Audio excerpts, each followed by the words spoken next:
तो होता है। पितृदोष का मेन कारण क्या है?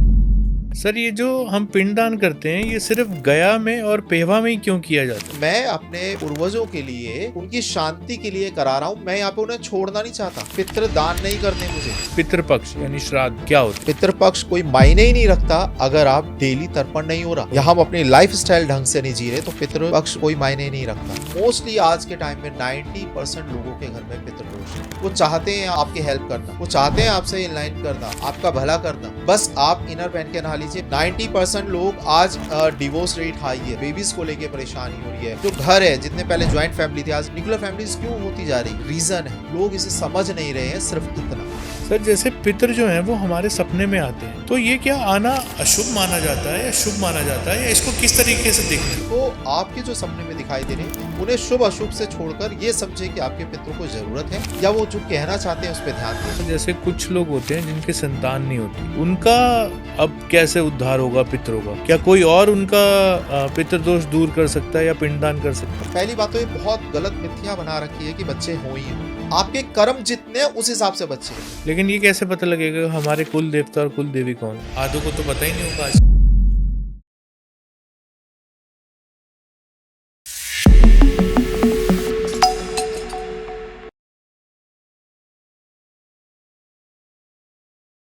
आगे बढ़ने से पहले मैं आपसे ये कहना चाहूँगा कि क्या आपने हमारे चैनल को सब्सक्राइब किया है, और अगर नहीं तो प्लीज़ जल्दी से हमारे चैनल को सब्सक्राइब कर लीजिए, क्योंकि आपका एक सब्सक्रिप्शन हमको मोटिवेट करता है आगे बढ़ने के लिए और अच्छे से अच्छे टॉपिक पे पॉडकास्ट लाने के लिए। तो प्लीज़ हमें सब्सक्राइब कीजिए, और इस पॉडकास्ट का ऑडियो वर्जन आप हमारे स्पॉटिफाई चैनल पर सुन सकते हैं और वहाँ हमें फॉलो भी कर सकते हैं। सो प्लीज़ एंजॉय द कुछ भी शो। मानव गुप्ता सर, तो कुछ भी शो में आपका बहुत बहुत स्वागत है। कैसे हैं सर आप? बहुत बढ़िया जी, हर हर महादेव। हर हर महादेव। सर मैं बहुत धन्यवाद करूंगा आपका, आपने हमें इतने शॉर्ट नोटिस में टाइम दिया और आप हमारे शो पे आए। Thank you so much. ये सब महादेव जी की इच्छा थी, तभी हम यहाँ हैं। जी जी सर, थोड़ा सा अपने बारे में आप बताएंगे हमारे दर्शकों को? ठीक है, देखिए मैं मानव गुप्ता जैसे मेरा नाम है, और ये एस्ट्रोलॉजी के अंदर मैं अपने आप को आज भी ये मानता हूँ कि मैं कुछ नहीं हूँ, शून्य ही हूँ। एक सेवा है या एक भाव है जो जिसको हम पूरा करने के लिए, या एक जिम्मेदारी है महादेव जी ने जो दे दी है, तो इसको निभाने की कोशिश कर रहे हैं। और इसके लिए अब क्या ही ये बोलूँ कि मैं क्या हूँ, क्योंकि यहाँ पर तो मैंने आज तक भी देखा, जितना भी जाना 14 साल में, जितना भी सीखा है, इसका कोई अंत नहीं है। और आज तक यही एहसास है कि हम जीरो पे थे और आज भी वहीं हैं। बहुत कुछ है सीखने का, क्योंकि ऐसा कहा जाता है कि एस्ट्रोलॉजी में 3 जन्म भी कम पड़ जाएं, और हमारे ऋषि मुनियों ने इतना ज्ञान इतने इतने टाइम तक बटोरा। बस वही कोशिश हम भी आगे कर रहे हैं, और इससे ज़्यादा कुछ नहीं। सर जैसे कि आज हमने पितृपक्ष पे आपसे बात करनी है, तो सबसे पहले मैं आपसे ये जानना चाहूँगा कि पितृपक्ष यानी श्राद्ध क्या होते हैं? हम इस जगह पे एक और चीज़ें भी बताते हैं कि श्राद्ध से पहले पितृ क्या होते हैं जी, है ना। पितृपक्ष तो श्राद्धों का जो समय होता है। पितरों का समय हो गया, जी। बट पहले तो ये जानना है कि पितृ होते क्या है ना, सबसे पहली चीज। जी। तो जब एक व्यक्ति इस अपने मृत्यु लोक को छोड़ देता है, जब वो मृत्यु को प्राप्त होता है, तो उसके बाद का जो उसके कर्मों के अनुसार जो सफ़र होता है दूसरे जन्म से पहले, बीच में, ये जो बीच का टाइमिंग होता है, ये प्रेत, ये इसमें भी कई अलग अलग योनियाँ होती हैं। जैसे प्रेत योनि में जाता है, फिर उसके बाद पितृ योनि में जाता है, ठीक है, फिर आगे वो अपने अगले जन्म की तरफ जाता है या अपने रास्ते पे आगे जाता है। तो ये बीच का एक टाइम है, जिस टाइमिंग के अंदर पितृ मतलब जो उसकी योनि है या वो बनता है, वो पितृ कहलाया जाता है, ठीक है। और इसके जब टाइम एक पर्टिकुलर, क्योंकि इनको एक टाइम दिया गया है, एक स्पेसिफिक टाइम है कोई? हाँ, इनको मतलब वैसे तो देखिए ये आपके हर टाइम आपके पास रहते हैं जी, ठीक है। अब इसको समझने के लिए जैसे एक हम ये इस बात को ले लेते हैं हर कि टाइम का मतलब मरने के बाद वो आपकी के पास में है आज भी, हाँ, इस टाइम भी। आप जिस जगह रहते हैं इसे जी। मृत्यु लोक बोलते हैं। जी। यही सेम पैरेलल यूनिवर्स आप कह सकते हैं। जी। आजकल ये नाम बहुत चलता है या सुनने में अच्छा जी, लगता जी। है, बट ये हमारे सनातन में बहुत पहले से ही है, हमेशा से था। इसी जगह को, इसी मतलब आप जिस जगह यहीं पर ही हर तरफ आग लगी हुई है। इसे एक ऐसी अग्नि बोलते हैं, नरक की अग्नि भी कई लोग इसे बोलते हैं, जो जलाकर भस्म नहीं कर सकती, क्योंकि पितृ तो शरीर के हाड मांस के हैं ही नहीं, जी, है ना। वो तो सिर्फ आत्मा है, आत्मा अजर अमर होती है, वो मरती नहीं है। मरती नहीं। तो उन्हें सिर्फ दर्द होता है। आपके यहाँ पे जो अग्नि है, इससे हजारों गुना ज्यादा प्रबल अग्नि है वहाँ, और उन्हें इतना प्रॉब्लम पितृलोक में। पितृलोक में उन्हें उनके कर्मों अनुसार वहां पे दर्द भुगतना पड़ता है।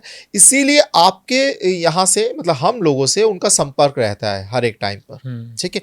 इसके ऊपर भी एक पूरी रियलिटी है कि वो कैसे पितृलोक बनाया गया, कैसे वो हमारे से संपर्क स्थापित करते हैं या क्यों करते हैं, रीजन क्या है। तो ये इनका भी अपना अलग अलग मतलब महत्व है। बट पितृ वहाँ पर जल रहे हैं और तभी इसलिए तर्पण किया जाता है। और तर्पण हमें हर टाइम होता है, हमारे से मतलब हर time in the sense daily होता है।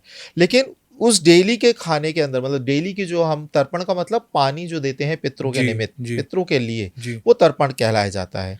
इसके बाद में एक टाइम आता है, मतलब आप इसे कह लीजिए पार्टी टाइम उनका, ठीक है। डेली का उन्हें मिल रहा है जो भी मिलना है या पानी मिलना है, उनके जो अग्नि से जो बचाव उनका होना है वो पानी उन्हें मिलता है डेली तर्पण। अब डेली कैसे तर्पण होता है इस पे भी हम आगे बात कर लेंगे। बट वो जो तर्पण उनके द्वारा पानी मिलता है। और इसी दरमियान एक टाइम आता है पितृपक्ष का, जब उन्हें वैरायटी ऑफ फूड जो जो वो चाहते थे खाना, उन्हें हम प्रोवाइड करते हैं उनके आगे, ठीक है, ऑफर करते हैं। तो ये होता है पितृपक्ष का टाइम। बट पितृपक्ष कोई मायने ही नहीं रखता अगर आप डेली तर्पण नहीं हो रहा या हम अपनी लाइफ स्टाइल ढंग से नहीं जी रहे, तो पितृपक्ष मतलब कोई मायने नहीं रखता।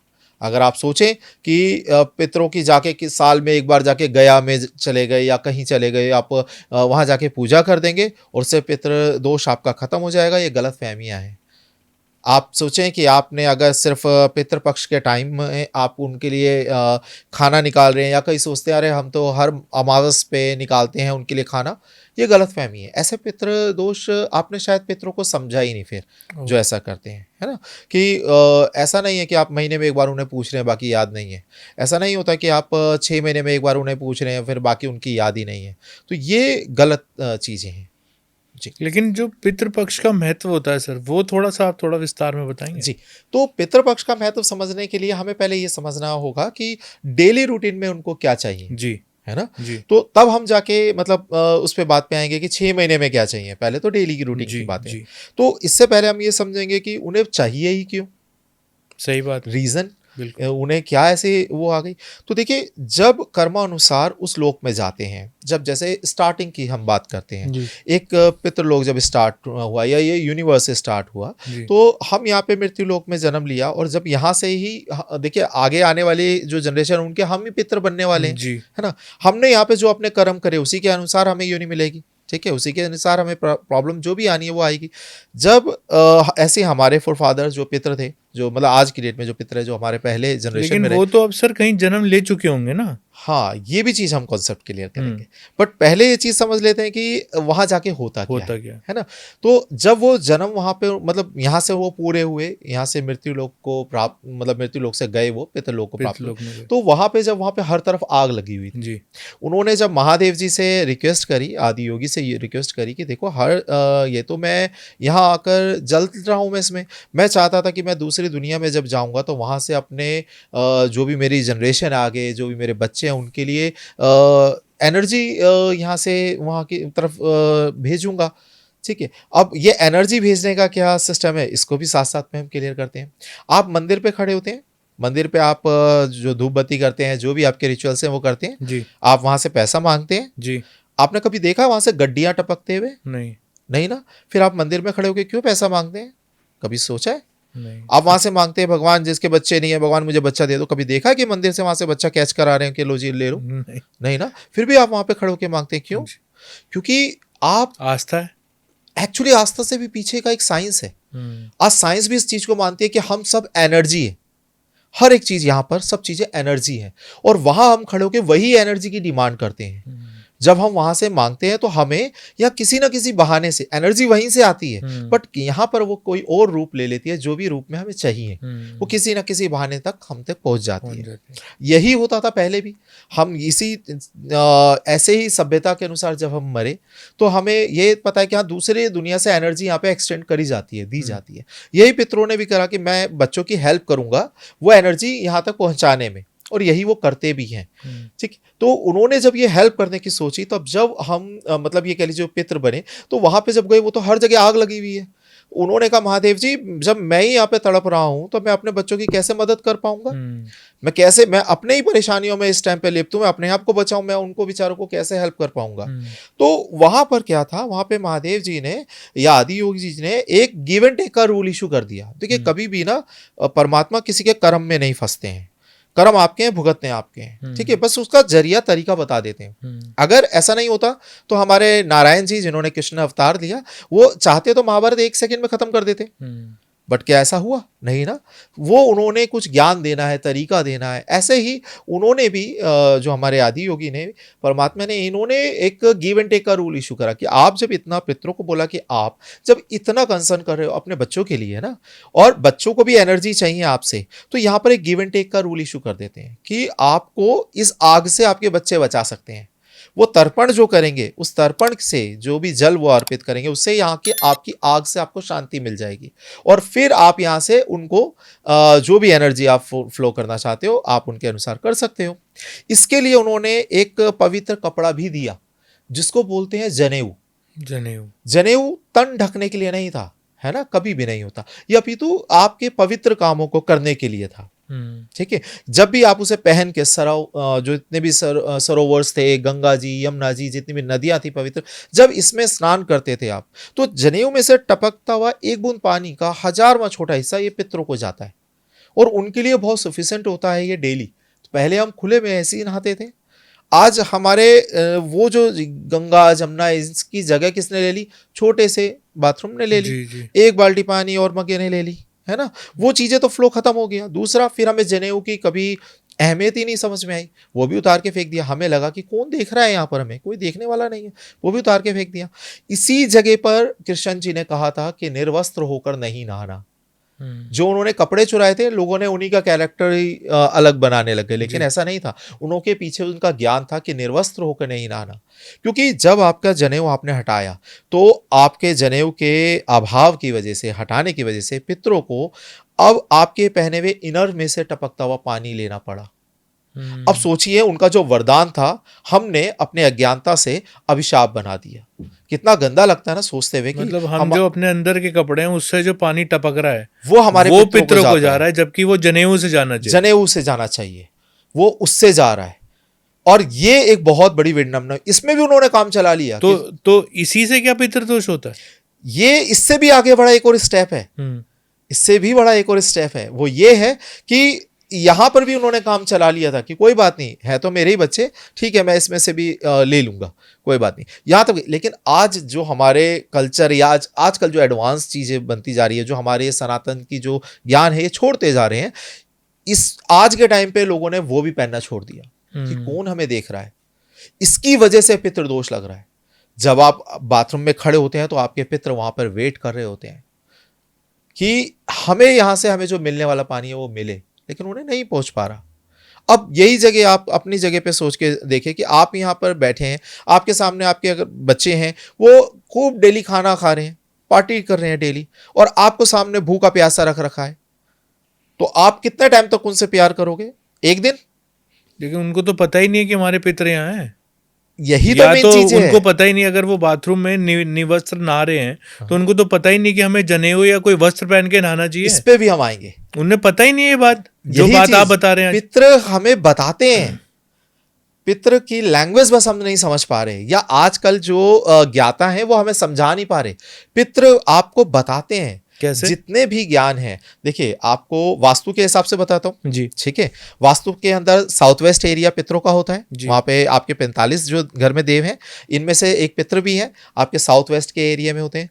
जिनके भी पितृदोष होगा साउथ वेस्ट के अंदर, आपको मतलब यहाँ पर आपको मिलेगा वास्तु दोष, 101% मिलेगा। या वहाँ पे किचन होगी, या टॉयलेट होगा, या रूम का डोर होगा, या वहाँ पर आप ग्रीन कलर का कोई शेड होगा, या ब्लैक कलर, ब्लू कलर ये शेड होगा, ये 100% होगा। आपके व्यूअर कोई भी चेक कर लेंगे, पितृदोष है फिर उसको। हाँ, ये है 100%। और वही चीज अब उन्हें और प्रमाण चाहिए, अपनी कुंडली में देखें, वहां पे कुंडली के अंदर उनका सूर्यदेव पीड़ित होगा। सूर्यदेव की राशि है पंचम, 5वें नंबर की राशि जो है वो सूर्यदेव की है, सिंह राशि, वो कहीं ना कहीं पीड़ित अवस्था में होगी। वहां पे राहु, या तो सूर्यदेव के साथ में राहु होगा, ठीक है, या केतु होगा तो सूर्यदेव, राहु की दृष्टि सीधा सूर्यदेव पे होगी, या 9वां भाव जो है या उसका लॉर्ड ये पीड़ित होगा। आप जो भी व्यक्ति ये देख लें उनका साउथ वेस्ट एरिया में, और ये दोनों आपस में मिलेंगे, 101% मिलेंगे। वो पितृ आपको दिखाई दे रहे हैं, सपने में दिखाते हैं, अपने आप को बताते हैं, हम नहीं समझ पाते। आपको आपके घर का वास्तु बताता है बार बार, आप नहीं समझ पा रहे हैं। आपकी कुंडली बता रही है, आप नहीं समझ पा रहे हैं। आपके घर में जो बच्चा है, अगर किसी को ये भी, और मैं एक और चीज एडवांस आपको बताता हूं कि जिस भी व्यक्ति के पितृदोष है, भाई आप अपने बच्चे की कुंडली चेक कराएं, उसके भी मिलेगा। आपके घर में जो आपकी वाईफाई है वो तो दूसरे घर से आई है ना, उसकी भी कुंडली में मिलेगा। क्योंकि वर्क जिस तरीके से हम सोचते हैं ऐसा नहीं करता एस्ट्रोलॉजी।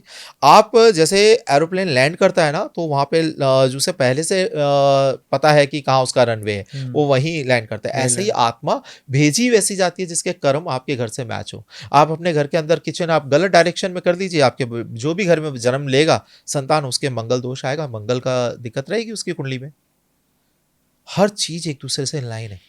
लेकिन सर देखिए, मैं मतलब पर्सनली आपको बता रहा हूँ जी, मैं कर्मा थ्योरी में विश्वास नहीं रखता, मैं सिर्फ भाग्य थ्योरी में विश्वास रखता हूँ ठीक कि है, जो लिख दिया वही फाइनल है, उसको जी। कोई चेंज नहीं कर सकता, ठीक है। ना वो चेंज हो सकता है। हाँ हाँ, आप जो करते हो वो भी लिखा हुआ इसलिए वो हो रहा है। ठीक है। लेकिन मतलब बहुत सारे लोग हैं, जैसे हमारे पॉडकास्ट में भी आए हैं, वो हमेशा कहते हैं कर्म और भाग्य साथ चलता है। मैं आज भी ये बात नहीं मानता। मैं कहता हूँ जो लिख दिया वो होगा ही, उसको चेंज करना नामुमकिन है। ठीक है। लेकिन लोग इस बात को मानते हैं, जैसे आप भी कह रहे हैं कि आपने जो कर्म किए उसकी वजह से पितृ यहाँ देखिए, चले गए। हाँ, इस पे भी हम ये बात करते हैं कि कर्म मतलब इन द सेंस क्या। ठीक है, आप जैसे आपने जन्म लिया, ठीक है, कर्म आपके 3 टाइप से वर्क करता है। एक आपका विचारिक तौर पे होता है, ठीक है, एक आपने सिर्फ कर्म कर लिया, और एक आपने चाहा ऐसा करना, ठीक है, सोचा मानसिक तौर पे, वो भी आपका कर्म में काउंट हो गया। अब कई ऐसे पिता हैं, कई ऐसे फैमिली हैं जो अपने बच्चों से या किसी आगे मतलब ये कि मैंने इसके लिए बहुत कुछ करा, इसने मेरे लिए कुछ नहीं करा। ठीक है, ये जब ये ऐसा उन्होंने खुद चुनाव करा है, ऐसा थॉट रखना है ना। लेकिन आप जो कह रहे हैं, मैं आपको डिनाई भी नहीं करूंगा, ये उनकी कुंडली में पहले से भी लिखा होगा। ठीक है, ये उनकी कुंडली में भी लिखा होगा कि ऐसा हो रहा है, और क्योंकि उनका चंद्र कहीं ना कहीं प्रॉब्लम में होगा, कहीं ना कहीं राहु उनका गलत बैठा होगा, तो ये पहले से लिखा। लेकिन इसको एक एस्ट्रोलॉजर क्या करता है, वो उसे बता देता है, उसे आप उसे बैलेंस कर सकते हो चीज़ें। सिर्फ एस्ट्रोलॉजी कोई जादू नहीं है, मेरे को नहीं लगता ये कुछ ऐसा कुछ मंत्र मतलब वो पढ़ दिया कि हाँ जी छड़ी घुमाई और हो गया, ऐसा नहीं है। ये आप ही करोगे, सिर्फ रास्ता बता दिया जाएगा। जैसे एक मंजिल होता है ना, सही मंजिल पाने के लिए सबसे ज्यादा जरूरी क्या होता है? लेकिन सर अगर दुख पाना है तो पाना है, सुख पाना है तो पाना है, तो फिर उसमें एस्ट्रोलॉजी क्या कर लेगा? ये अलग थ्योरी है। देखिए, सुख पाना है, आपने कहा सुख पाना है तो पाना है, बट क्या आप उसके अगेंस्ट, अगर एक व्यक्ति ने जन्म लिया, वो कुछ नहीं करे, वो सिर्फ पलंग पे पड़ा रहे, कुछ नहीं करे, क्योंकि मेरी जिंदगी में लिखा होगा तो मेरे पास खुद आएगा, बट क्या ये सही होगा? वो पूरा जिंदगी अपनी ऐसी बिता दे, मैं किसी को नहीं दे रहा कुछ, मेरे को किसी को कुछ नहीं लेना, जिसने मुझे खाना देना होगा दे देगा, जिसने मुझे पानी देना होगा दे देगा, मेरे भाग्य में लिखा होगा मेरे को पलंग पे आ जाएगा, मिल जाएगा, नहीं तो मैं कुछ नहीं कर रहा।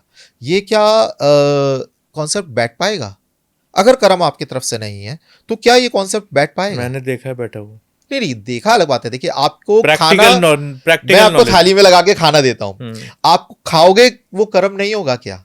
उठा के तो खाओगे। लेकिन कोई थाली ले गया आगे से, तो अभी हम बहुत बेसिक पे बात करें, क्योंकि आपने उस चीज को डिनाई करा, हम बिल्कुल बेसिक पे आ गए कि क्या मैं आपको थाली लगा के, चलिए आपका भाग्य बहुत प्रबल है, बहुत प्रबल है, मैं आपको भाग्य बिल्कुल मानता हूं, बट मैं उन कुंडली के उन घरों की बात कर रहा हूं जो डुअल में आते हैं। एक थर्ड हाउस होता है हमारा, ठीक है, हालांकि अभी हम कॉन्सेप्ट से थोड़ा अलग जा रहे हैं, बट मैं अभी इसे क्लियर करता हूं। थर्ड हाउस जो होता है, इसे हमारा जो ये कह लीजिए, ये हमारे पराक्रम भाव है, इसे पराक्रम भाव होता है। लेकिन ये पराक्रम भाव बनने से पहले क्या होता है पता है आपको? संघर्ष। वो जो संघर्ष आपने करा लाइफ में, वही आपका पराक्रम बनता है। वो फेलियर जो आपने करा, वही आपका एक्सपीरियंस बनता है ना। यानी कि वो जो कर्म पे आप अड़िग रहे, फेल हुए कोई बात नहीं, बट मैं वो कर्म करा, तब मेरे को पता लगा कि हाँ, ऐसे करने पे ऐसा होता है, यहां से बच्चा फेल हो सकता है, यहां से पास हो सकता है। ये एक सिंपल सी चीज है। आप बच्चा स्कूल ना जाए, घर में बैठा रहे, क्या उसके पास में वो किताबी ज्ञान, मैं ज्ञान की बात नहीं कर रहा, अगर ध्यान लगाएगा तब भी हर एक जगह कर्म पूरक है। आप सिर्फ ध्यान लगाओगे, चलिए आप ध्यान से आपको नॉलेज मिलेगी, आप पढ़ोगे तब जाके नॉलेज मिलेगी। लेकिन यहाँ पे कर्म तो है ना। आप पढ़ाई कर रहे हो, मत पढ़ाई करिए। अभी आप और मैं बैठे हैं, ये ज्ञान आप क्या कर रहे हो? ये ज्ञान आप उन लोगों तक पहुंचाना चाहते हैं, है ना, जो शुद्ध होकर पहुंचे। आप उसे छान कर उन तक पहुंचाना चाहते हैं कि सही आपके व्यूअर तक पहुंचे। बट आप यही नहीं करेंगे तो आप यहाँ बैठे क्यों हैं? आप एक माध्यम है, मैं एक माध्यम हूँ। जी। इसलिए मैंने स्टार्टिंग में कहा कि मैं जीरो हूँ, जी, शून्य। जी। ठीक है, मैं हमेशा यही बोलता हूँ क्योंकि सिर्फ एक माध्यम हूँ। माध्यम है। लेकिन फिर भी ये कर्म तो कर ही रहे हैं। अभी आप मेरे सामने बैठे हैं, ये क्या है? ये कर्म नहीं है तो क्या है? आप घर से उठकर आए, नहाए धोए, तैयार हुए, क्यों करा आपने? कर्म नहीं है तो क्या है? ये यही भाग्य को फलित कर रहा है। ये एक बहुत लंबा टॉपिक हो जाएगा। बहुत लंबा टॉपिक है। जी, जी। तो ये कर्म बेसिकली है, और ये मैं ये नहीं कहूंगा भाग्य नहीं है। मैं बिल्कुल इस बात को ऐसा नहीं कहता कि भाग्य नहीं है। मैंने अभी ये पहले बातों में बीच में ये भी कहा, अगर आप जो सोच रहे हो ये भी कुंडली में लिखा है पहले, तो उस हिसाब से आप सोच रहे हो। जी। तो यहाँ पर जब पितरों ने इस चीज़ को कहा कि भाई ये हमें यहाँ से पानी आएगा, या अभी जैसे हम उसके आगे की बात हम कर रहे थे कि आपके सामने खाना रख दिया, जी। ठीक है, और आपने भूखा, आपके मतलब प्रैक्टिकली आप सोचें, आपके व्यूअर्स सोचें कि आपकी वाइफ ही मान लीजिए वो खाना खा रही है खूब बढ़िया से, और आपको सामने खड़ा कर रखा है, आप खड़े हैं, आपको पानी भी नहीं पूछा जा रहा, और आप में वो क्षमता नहीं, आप उठा के खा लो। वो देंगे तो आप खा सकते हो, और वो दे ही नहीं रहे, आप सामने खड़े हैं, यह एहसास ही नहीं, उन्हें पता ही नहीं है। तो आप एक बार, दो बार, एक दिन, 2 दिन, 10 दिन, कितने दिन आपको बर्दाश्त होगा? एक टाइम होगा जब आप उनसे खाना लेने लग जाओगे। ये अगर फीलिंग्स को आपको और अच्छे से समझना है, अपनी छोटी उंगली को थोड़ा सा आग में जलाओ एक बार। आप सबसे पहले कहाँ भागते हो जब भी कुछ चीज जलती है? तो पानी की तरफ, पानी की तरफ। है ना। वो तो हर टाइम जल रहे हैं, हर टाइम जल रहे हैं। लेकिन हमें तो पता ही नहीं हमारे पितर हमारे साथ हैं। Exactly. ये हमें, और क्योंकि ये लोगों का ज्ञान जो भाव खान है। पान है वो भी ऐसा हो गया है, घर में खाना एक ही टाइम खाना, या वो भी नहीं खाना, भी नहीं खाना। बाहर खाना है, देखिए, ये नॉन वेज खाना है, होटल में जाके खाना है, या स्नैक्स खाने हैं, या कहीं चलते फिरते खा लेना है। तो ऐसे में हम पितरों को कैसे खाना खिलाएंगे? देखिए, इस जगह 2 चीज़ें यहाँ पे आपकी बातें आई, और बहुत बढ़िया क्वेश्चन है। जी। अच्छा लग रहा है ऐसे क्वेश्चन जिज्ञासा को देखते हुए। तो यहाँ पे 2 बातें आई, जी। ठीक है। पहली चीज़ कि हमें पता ही नहीं लग रहा, सबसे बेसिक, है ना। ये रीज़न क्या है? क्योंकि हमें हमारी सभ्यताओं से बिल्कुल विमुख कर दिया गया है। पहले के टाइम पे जो गुरुकुल हुआ करते थे, उसमें स्टार्टिंग में पढ़ाई ही नहीं होती थी, जी। जो यहाँ पे सो कॉल्ड पढ़ाई है, जी। ये नहीं होती थी। पहले के टाइम पे आपको आत्मज्ञान दिया जाता था, जी। आपके संस्कार आपको बताए जाते थे, जी। आपको ये परिचित कराया जाता था कि आपके सुपर पावर्स आप में है क्या। जी। जो आज भी आपको क्या लगता है, ये जो मतलब दूरी तय हुई थी बहुत पहले, मतलब तुलसीदास जी ने जो इसमें अपने हनुमान चालीसा में जो लिखा था कि दूरी जो है क्या नाम है अपने भानु की, यानी कि आपके जो सूर्य देव की, ये जितनी दूरी है आज भी साइंटिस्ट ने देखा उतनी दूरी है। तो ये कैसे, उन्होंने कहाँ से गए? वो रॉकेट पे बैठ के गए या कहाँ से गए? धरातल में बैठकर उन्होंने, जमीन पे ही बैठकर वो वो बता वहां तक दी। का ज्ञान कैसे ले लिया? क्योंकि उनको अंदर एक ब्रह्मांड है हमारे, उस ब्रह्मांड से होकर रास्ता गुजरता है बाहर का। आपको ज्योतिष जो है, ये कोई ऐसी विद्या नहीं है जो अलग से, मतलब इसको मैजिकल आज कहते हैं, या जिसका अच्छा हो रहा है वो मैजिकल ही बोल रहा है, लेकिन सिर्फ आपके जो बाहर का ब्रह्मांड है, इससे आपके अंदर के ब्रह्मांड को लिंक करने का मतलब ज्योतिष है। सिर्फ ये रास्ता है। आपके अंदर जो सारे ग्रह बाहर है या अंदर है, आपकी दूरियां आप अपने अंदर से उन्हें जान सकते हो, जो हमारे ऋषि मुनियों ने अंदर ध्यान में जाना, है ना। तो ये सिखाया जाता था पहले। स्टार्टिंग के जो बच्चों का जो टाइमिंग था, वो सबसे पहले ये सिखाया जाता था। उनका मुंडन करा के सबसे पहले उन्हें ये बोला जाता था, जाइए भिक्षा लेकर आइए, है ना। क्यों? रीजन था, सबसे पहली चीज हमारे, आज हमारा अहंकार हमें रोकता है, वही पहले नष्ट कर दिया जाता था सबसे पहले, कि जाइए, आप जाइए, आपके घर से भिक्षा लीजिए, आपके पड़ोसियों से लीजिए, आप सबसे भिक्षा लेकर आइए। अहंकार वहां पे खत्म, ठीक है। उसके बाद में आगे बैठिए, अब आप अपने अंदर ढूंढिए, आप हैं क्या? पहले ही बता दिया, आप हैं ही नहीं कुछ। आपके पिता ने जो राजा हुए, कुछ भी हुए, आप आओ मेरे पास, जब आ रहे हो तो मुंडन कराओ और जाओ, पहले भिक्षा मांगो, उसी घर से मांगो, उसके पड़ोसियों से मांगो, खत्म यहाँ पे आपका अहंकार। मेरा पिता थे जो थे, अब आज मैं क्या हूं? मैं तो भिक्षा मांग रहा हूं। तो पहले ही अहंकार यहाँ पे खत्म कर दिया। अब आप अपने अंदर ढूंढिए क्या है। किताबी छोड़िए, आप पहले किस लायक हैं वो देखिए। कोई फेल पास का सिस्टम नहीं था, ये नहीं कि आज आपका अगर बच्चा छोटा बच्चा है 5 साल का, वो बहुत अच्छे सॉल्व कर रहा है वो क्वेश्चन, तो उसको उस जगह बैठाया नहीं जाएगा, कि ऐसा नहीं कि डायरेक्ट उठाया उसको 10th में बिठा दिया, नहीं, है ना। लेकिन पहले ऐसा नहीं होता था, आपकी देखा जाता था आप किस चीज में निपुण है, योग्यता देखी जाती योग्यता देखकर ही आपकी चीजें शिक्षा मिलती थी। हम्म, वो सिस्टम था जो हमारे सनातन में था और हमें जोड़ता था हमारे पितरों से, हमारे सबकॉन्शियस माइंड से, हमारे कुल देवी देवता से, हमारे सारे रिचुअल से। आज वो अभाव है हमारे को, तो इसीलिए हम नहीं जानते हमारे पितर क्या चाहते हैं। वो आज भी बताते हैं, लैंग्वेज है, बट आज पहले जब बच्चा होता था जन्म होते ही ज्योतिष को बुलाते थे, कुंडली दिखाते थे। आज परेशानी जब हद से पार हो जाती है तब ज्योतिष से बात करते हैं, और आज वो ज्योतिष भी नहीं रहे, क्योंकि उन्होंने भी बिजनेस बना दिया सब चीजों हाँ, का, जो है ना। ज्योतिष बिजनेस स्ट्रेट हो गया। फॉरवर्डली है कि आप इतने घंटे हम दे रहे हैं, टाइमिंग लगा के दे रहे हैं जी, इतने हजारों रुपए दो। आपके पास जो व्यक्ति आया वो पहले देखिए उसके जेब में पैसे भी नहीं है, परेशानी आया आपके पास, आपने कहा नहीं इसको 50,000 रुपए दो, तो वो बेचारा मर जाएगा, वो कहाँ से लाएगा वो पैसे। तो ये रिस्पॉन्सिबिलिटी सबकी है, ज्योतिष की भी है, इस चीज़ को, ये धरोहर है, इसको, ये आपको अगर वो ज्ञान मिला तो इसे आगे आपको उसी सभ्यता के अनुसार तरीके से आगे पहुंचाना है। और ये उसके साथ साथ ये लोगों की भी बनती है कि आप इन्हें समझना है, तो आप समझिए। आप बच्चा जन्म होता है उसी टाइम पे आप दिखाएं, आगे का रास्ता समझिए क्या है। मैं अंधविश्वास की बात नहीं कर रहा, मैं आडंबर की बात नहीं कर रहा, मैं यहाँ पे बात कर रहा हूँ जो एक्चुअली फैक्ट है। जो चीज़ें आज साइंस सिर्फ रिसर्च कर रहा है, दोबारा से सर्च कर रहा है हमारे ही पैटर्न पे, उसी पे चलकर वो चीज़ों को फॉलो कर रहा है। और आज तो क्या, सनातन आज भी दिशा दिखा रहा है, मार्गदर्शन कर रहा है, और हजारों साल तक आगे भी करता रहेगा। इतना ज़्यादा इसमें कुछ है। आपने जो कहा बिल्कुल बात ठीक है कि सब कुछ लिखा है, लेकिन आपको जन्म ही क्यों मिला? क्योंकि वो जो लिखा है ना, उसी को आपके अंदर इतनी पावर है। आपने कहा यहाँ पर देखिए, अब जन्म मिला, इसके ऊपर भी हम पूरा एक टॉपिक है और इस पे भी हम आगे बात कर सकते हैं। फिलहाल हम फिर से पितरों पे आएंगे। आते हैं। सर, ये जो हम पिंडदान करते हैं, ये सिर्फ गया में और पेहवा में ही क्यों किया जाता है, और बाकी और कहीं क्यों नहीं किया जाता? ओके, देखिए, ये थोड़ा सा इस जगह पे अभाव है जानकारी का, और मैं आपको बता देता हूँ इस जगह। पहले पिंड होता क्या है, ठीक है। आपके ऋग्वेद में लिखा है यत पिंडे तत् ब्रह्मांडे। इसका मतलब कि जो पिंड है ना, यही पूरा ब्रह्मांड है, ठीक है। अब इसे दो तरीके से देखते हैं। एक, आपके अंदर भी, आप भी एक पिंड रूपी हैं, हम भी एक पिंड रूपी हैं। हमारे अंदर ही, जैसा भी मैंने कहा, एक पूरा ब्रह्मांड है। हमें बस जरूरत है उससे अपने आप को बाहर से अंदर के लिंक करने की।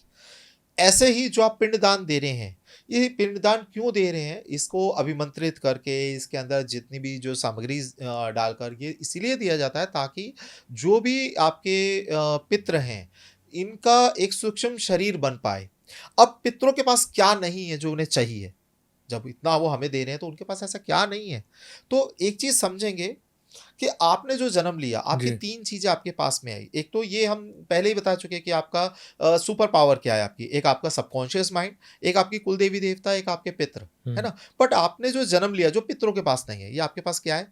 एक आपका विवेक यानी कि बुद्धि, एक आपकी आत्मा, और एक आपका शरीर। ये तीन चीजों को हम इनलाइन करने के लिए जन्म लिया है। और जो पितृ हैं, इनके पास सिर्फ आत्मा ही है, इनके पास में शरीर नहीं है। शरीर तो यहीं रह गया, नश्वर है, खत्म। इनके पास में इनका विवेक भी जो हमारे शरीर के साथ में खत्म हो गया। और दूसरा, वहां जब गए आत्मा के अंदर, देखिए क्या होता है। हम व्यक्ति हैं, जैसे आप हैं, है ना। आपको जिस भी व्यक्ति को आप बहुत प्यार करते हो, बहुत ज्यादा, आपका अच्छा बच्चा लगा लीजिए, ठीक है, या आप किसी भी व्यक्ति को सबसे ज्यादा प्यार करते हो, यही अगर आपके आकर कंधे पे बैठ जाए या आपकी गोदी में चढ़ जाए बच्चा, ठीक है, कि जी मेरे को तो पापा आपके पास में बैठना है, आप कितनी देर बिठाओगे? 1 घंटा, 2 घंटा, 4 घंटा, 10 घंटा? वो उतरे ही नहीं। फिर आप उसके बाद में क्या कहोगे? बेटा उतर जाओ। रिक्वेस्ट करोगे। थोड़े टाइम बाद जब आपकी बॉडी जवाब देगी तो आप इरिटेट होंगे, गुस्सा करोगे, पिटाई करोगे, बेटा सो जा या उतर जा, ठीक है। ये क्या हुआ? क्या आपका प्यार विफल हो गया? नहीं। आपका विवेक इस जगह जागृत हुआ, ठीक है। आत्मा के साथ ये नहीं होता। आत्मा के अंदर सिर्फ फीलिंग्स है, या तो बहुत ज्यादा मतलब प्रबल है, या तो अगर नेगेटिव है तो बहुत ज्यादा नेगेटिव है, पॉजिटिव तो बहुत ज्यादा पॉजिटिव है। और यही सबसे बड़ी प्रॉब्लम है कि आत्मा या कोई भी ऐसी फीलिंग्स, हमारे लिए एक लिमिटेशन बहुत ज्यादा जरूरी है। आत्मा, ऐसा मान लीजिए कि जब किसी माँ की आत्मा गई और उसका बच्चा यहाँ है, अब वो अपने बच्चे को बहुत प्यार करती है, अब एक आपने वर्ड सुना होगा शायद कि मरा हुआ व्यक्ति किसी का मीत नहीं होता। क्या रीजन है ऐसा, उस पे हम अभी बात करें कि जब वो आत्मा गई, मतलब आत्मा बनी है ना, मृत्यु लोक से एक व्यक्ति गया आत्मा रूपी में बना, वो एक बच्चे को बहुत प्यार करता है। अब उसे अगर दुनिया वाले या उसके पिता भी उसे कुछ समझाने के लिए मार रहे हैं या पीट रहे हैं, अगर कुछ भी ऐसा कुछ कहा भी, तो आत्मा को क्या लगता है, ये दुनिया तेरे लायक नहीं, यहाँ पर ये सब तेरे को ऐसी करेंगे, तू मेरे पास आ जा। लेकिन हम क्योंकि यहाँ पे जीवित हैं, हमें उस दुनिया में जाने के लिए हमें क्या लगता है कि नहीं, वो तो यानी कि आत्मा हमें खींच रही है, बुरा चाह रही है ना। तो ये हम दोनों के किसी का एक अच्छा तो किसी का बुरा होता है, किसी का एक बुरा तो किसी का अच्छा होता है, डिपेंड करता है उन दोनों के अक्स पर। तो ये आत्मा का कॉन्सेप्ट होता है, और यही चीजें जो पितृ बने उनके साथ में भी यही है। तो इसीलिए पिंडदान दे रहे हैं कि उनका विवेक एक्टिवेट हो, सूक्ष्म शरीर उनका जो जागृत हो, और उसकी वजह से वो समझ पाए कि अरे ये तो सब मैं छोड़ चुका हूँ, ये दुनिया तो छूट गया है, अब उन्हें ये रियलाइज हो जाए, ताकि उसी से वो आगे के सफर पे जा पाए। ये है अहमियत पिंड की। पिंड इसलिए दिए जाते हैं। और यहाँ पर अभी ये कहना कि सिर्फ गया जी में पिंड दिए जाते हैं, या और आप कई लोग कहते हैं कि काशी में पिंडदान होता है, कई लोग कहते हैं, देखिए मैं इस चीज़ में बिल्कुल वो नहीं मानता। गया में क्या होता है एक्चुअली, ये अब वहाँ के पंडित हैं, कई लोग पंडित आपको लोगों को नहीं बताते कि वहाँ पे, या इस चीज़ को पहले अगर कोई भी करा रहा है तो पूछें ये बात कि मैं अपने पूर्वजों के लिए, उनकी शांति के लिए करा रहा हूँ, मैं यहाँ पे उन्हें छोड़ना नहीं चाहता। पितृ दान नहीं करने मुझे, पितरों के निमित्त दान करना है, ठीक है। वहां पे 2 क्रियाएं करी जाती हैं। वो कहते हैं कि जी आपको कभी पितृदोष लगेगा ही नहीं, आप पितरों को ही यहीं छोड़ दीजिए।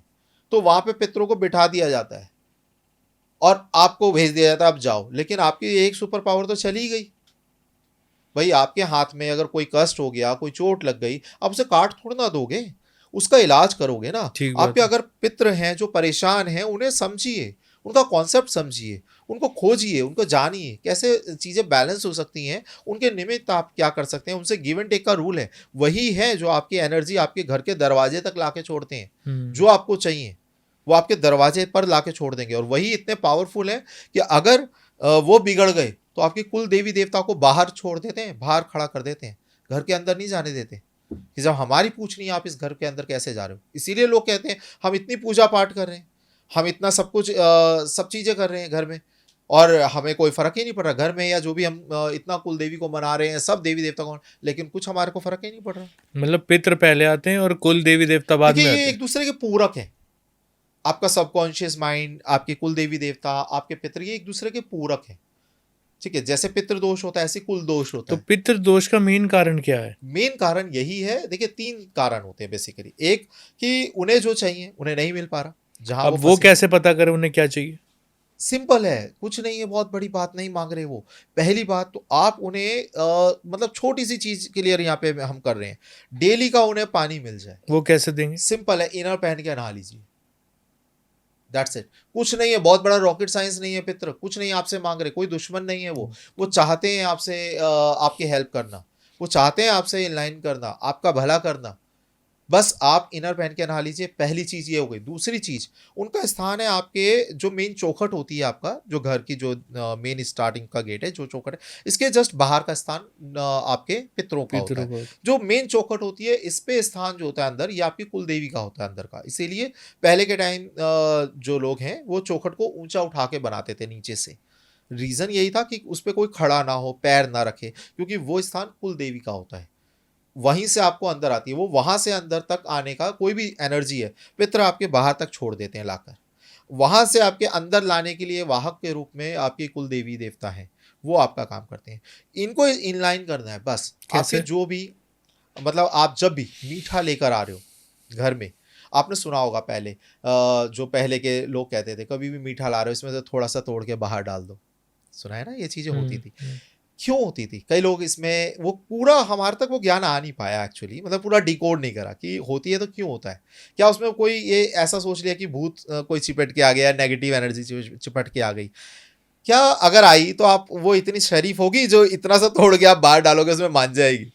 लेकिन आजकल तो एंट्री के दरवाजे इतने, पहले सीढ़ियों का दरवाजा खोलो, फिर ऊपर का दरवाजा खोलो, फिर अंदर एक जाल होता है वो खोलो, फिर उससे घर में अंदर आओ। ठीक है, जो आपका मेन गेट है, जिससे हम घर में एंट्री करते जिसका मेन गेट है, जो आपका परिसर, सपोज मानिए किसी का आपने पार्क एरिया भी है हैं। घर के अंदर ही, हम्म। ठीक है, उनका मेन बिल्डअप एरिया है, फिर उसके बाद में पार्क है, और उनके बाद में उनका मेन बाहर का एरिया है। हम्म।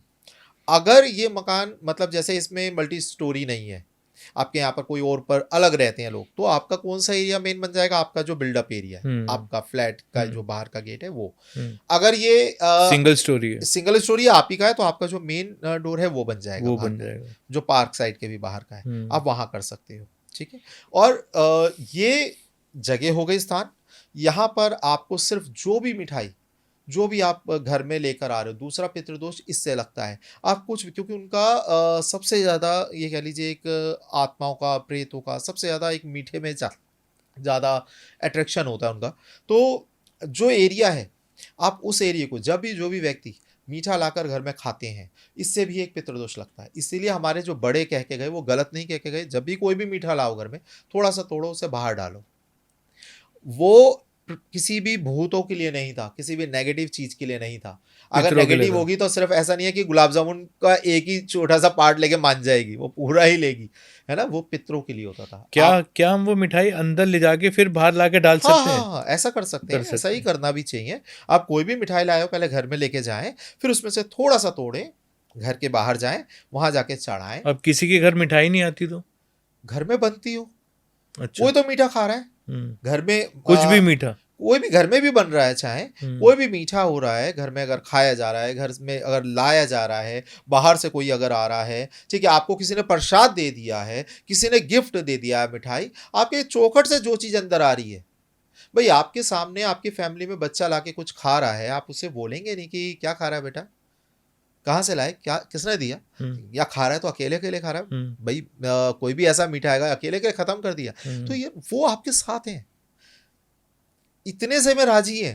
कोई इस बात को बिल्कुल हर तरीके से डिनाई कर दिया गया है या छुपा दिया गया है। वो पितृ हैं, वो कोई इतना बड़ा कुछ नहीं मांग रहे, डेली का उन्हें पानी मिल जाए, डेली की उनको शांति मिले, ठीक है। जिसके लिए जनेऊ था, आज भी अगर आप पंडित से तर्पण करवाएंगे, वो आपको पहले जनेऊ धारण कराएगा, फिर आपको इस जो जगह है, इस जगह से आपका वो जनेऊ लिपटाएगा, और यहाँ से होता है पितरों के निमित्त तर्पण, ठीक है। यहाँ से होता है देवी देवताओं के निमित्त तर्पण, ठीक है। यहाँ से आचमन हम खुद के लिए करते हैं, यहाँ से हम किसी भी को पिलाते हैं, जैसे अपने बच्चों को भी पिलाते हैं, है ना, किसी को भी हम यहाँ से पिलाते हैं, और यहाँ से पितरों के लिए होता है।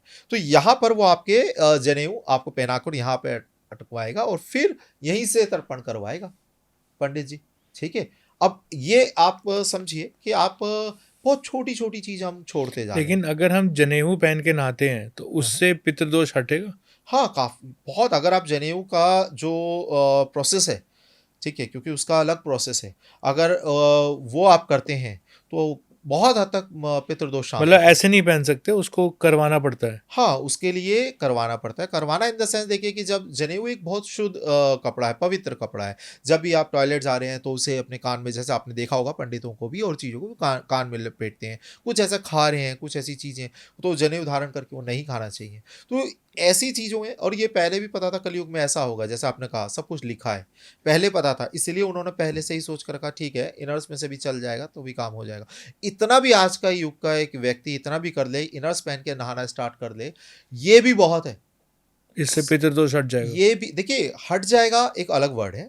आप यहाँ से पितरों को शांत कर लेंगे, ठीक है, और ये आपके बहुत ज़्यादा फेवर में हो जाएगा। और ये मैं ऐसे कुछ भी चीज़ें नहीं कह रहा हूँ, मोस्टली आज के टाइम में 90% लोगों के घर में पितृदोष है। रीज़न है यही, 90% लोग आज डिवोर्स रेट हाई है, सब चीज़ हाई है, बेबीज़ को लेके परेशानी हो रही है, फैमिली के अंदर परेशान हो रही है। जितने भी जो घर है, जितने पहले जॉइंट फैमिली थी, आज न्यूक्लियर फैमिलीज क्यों होती जा रही है?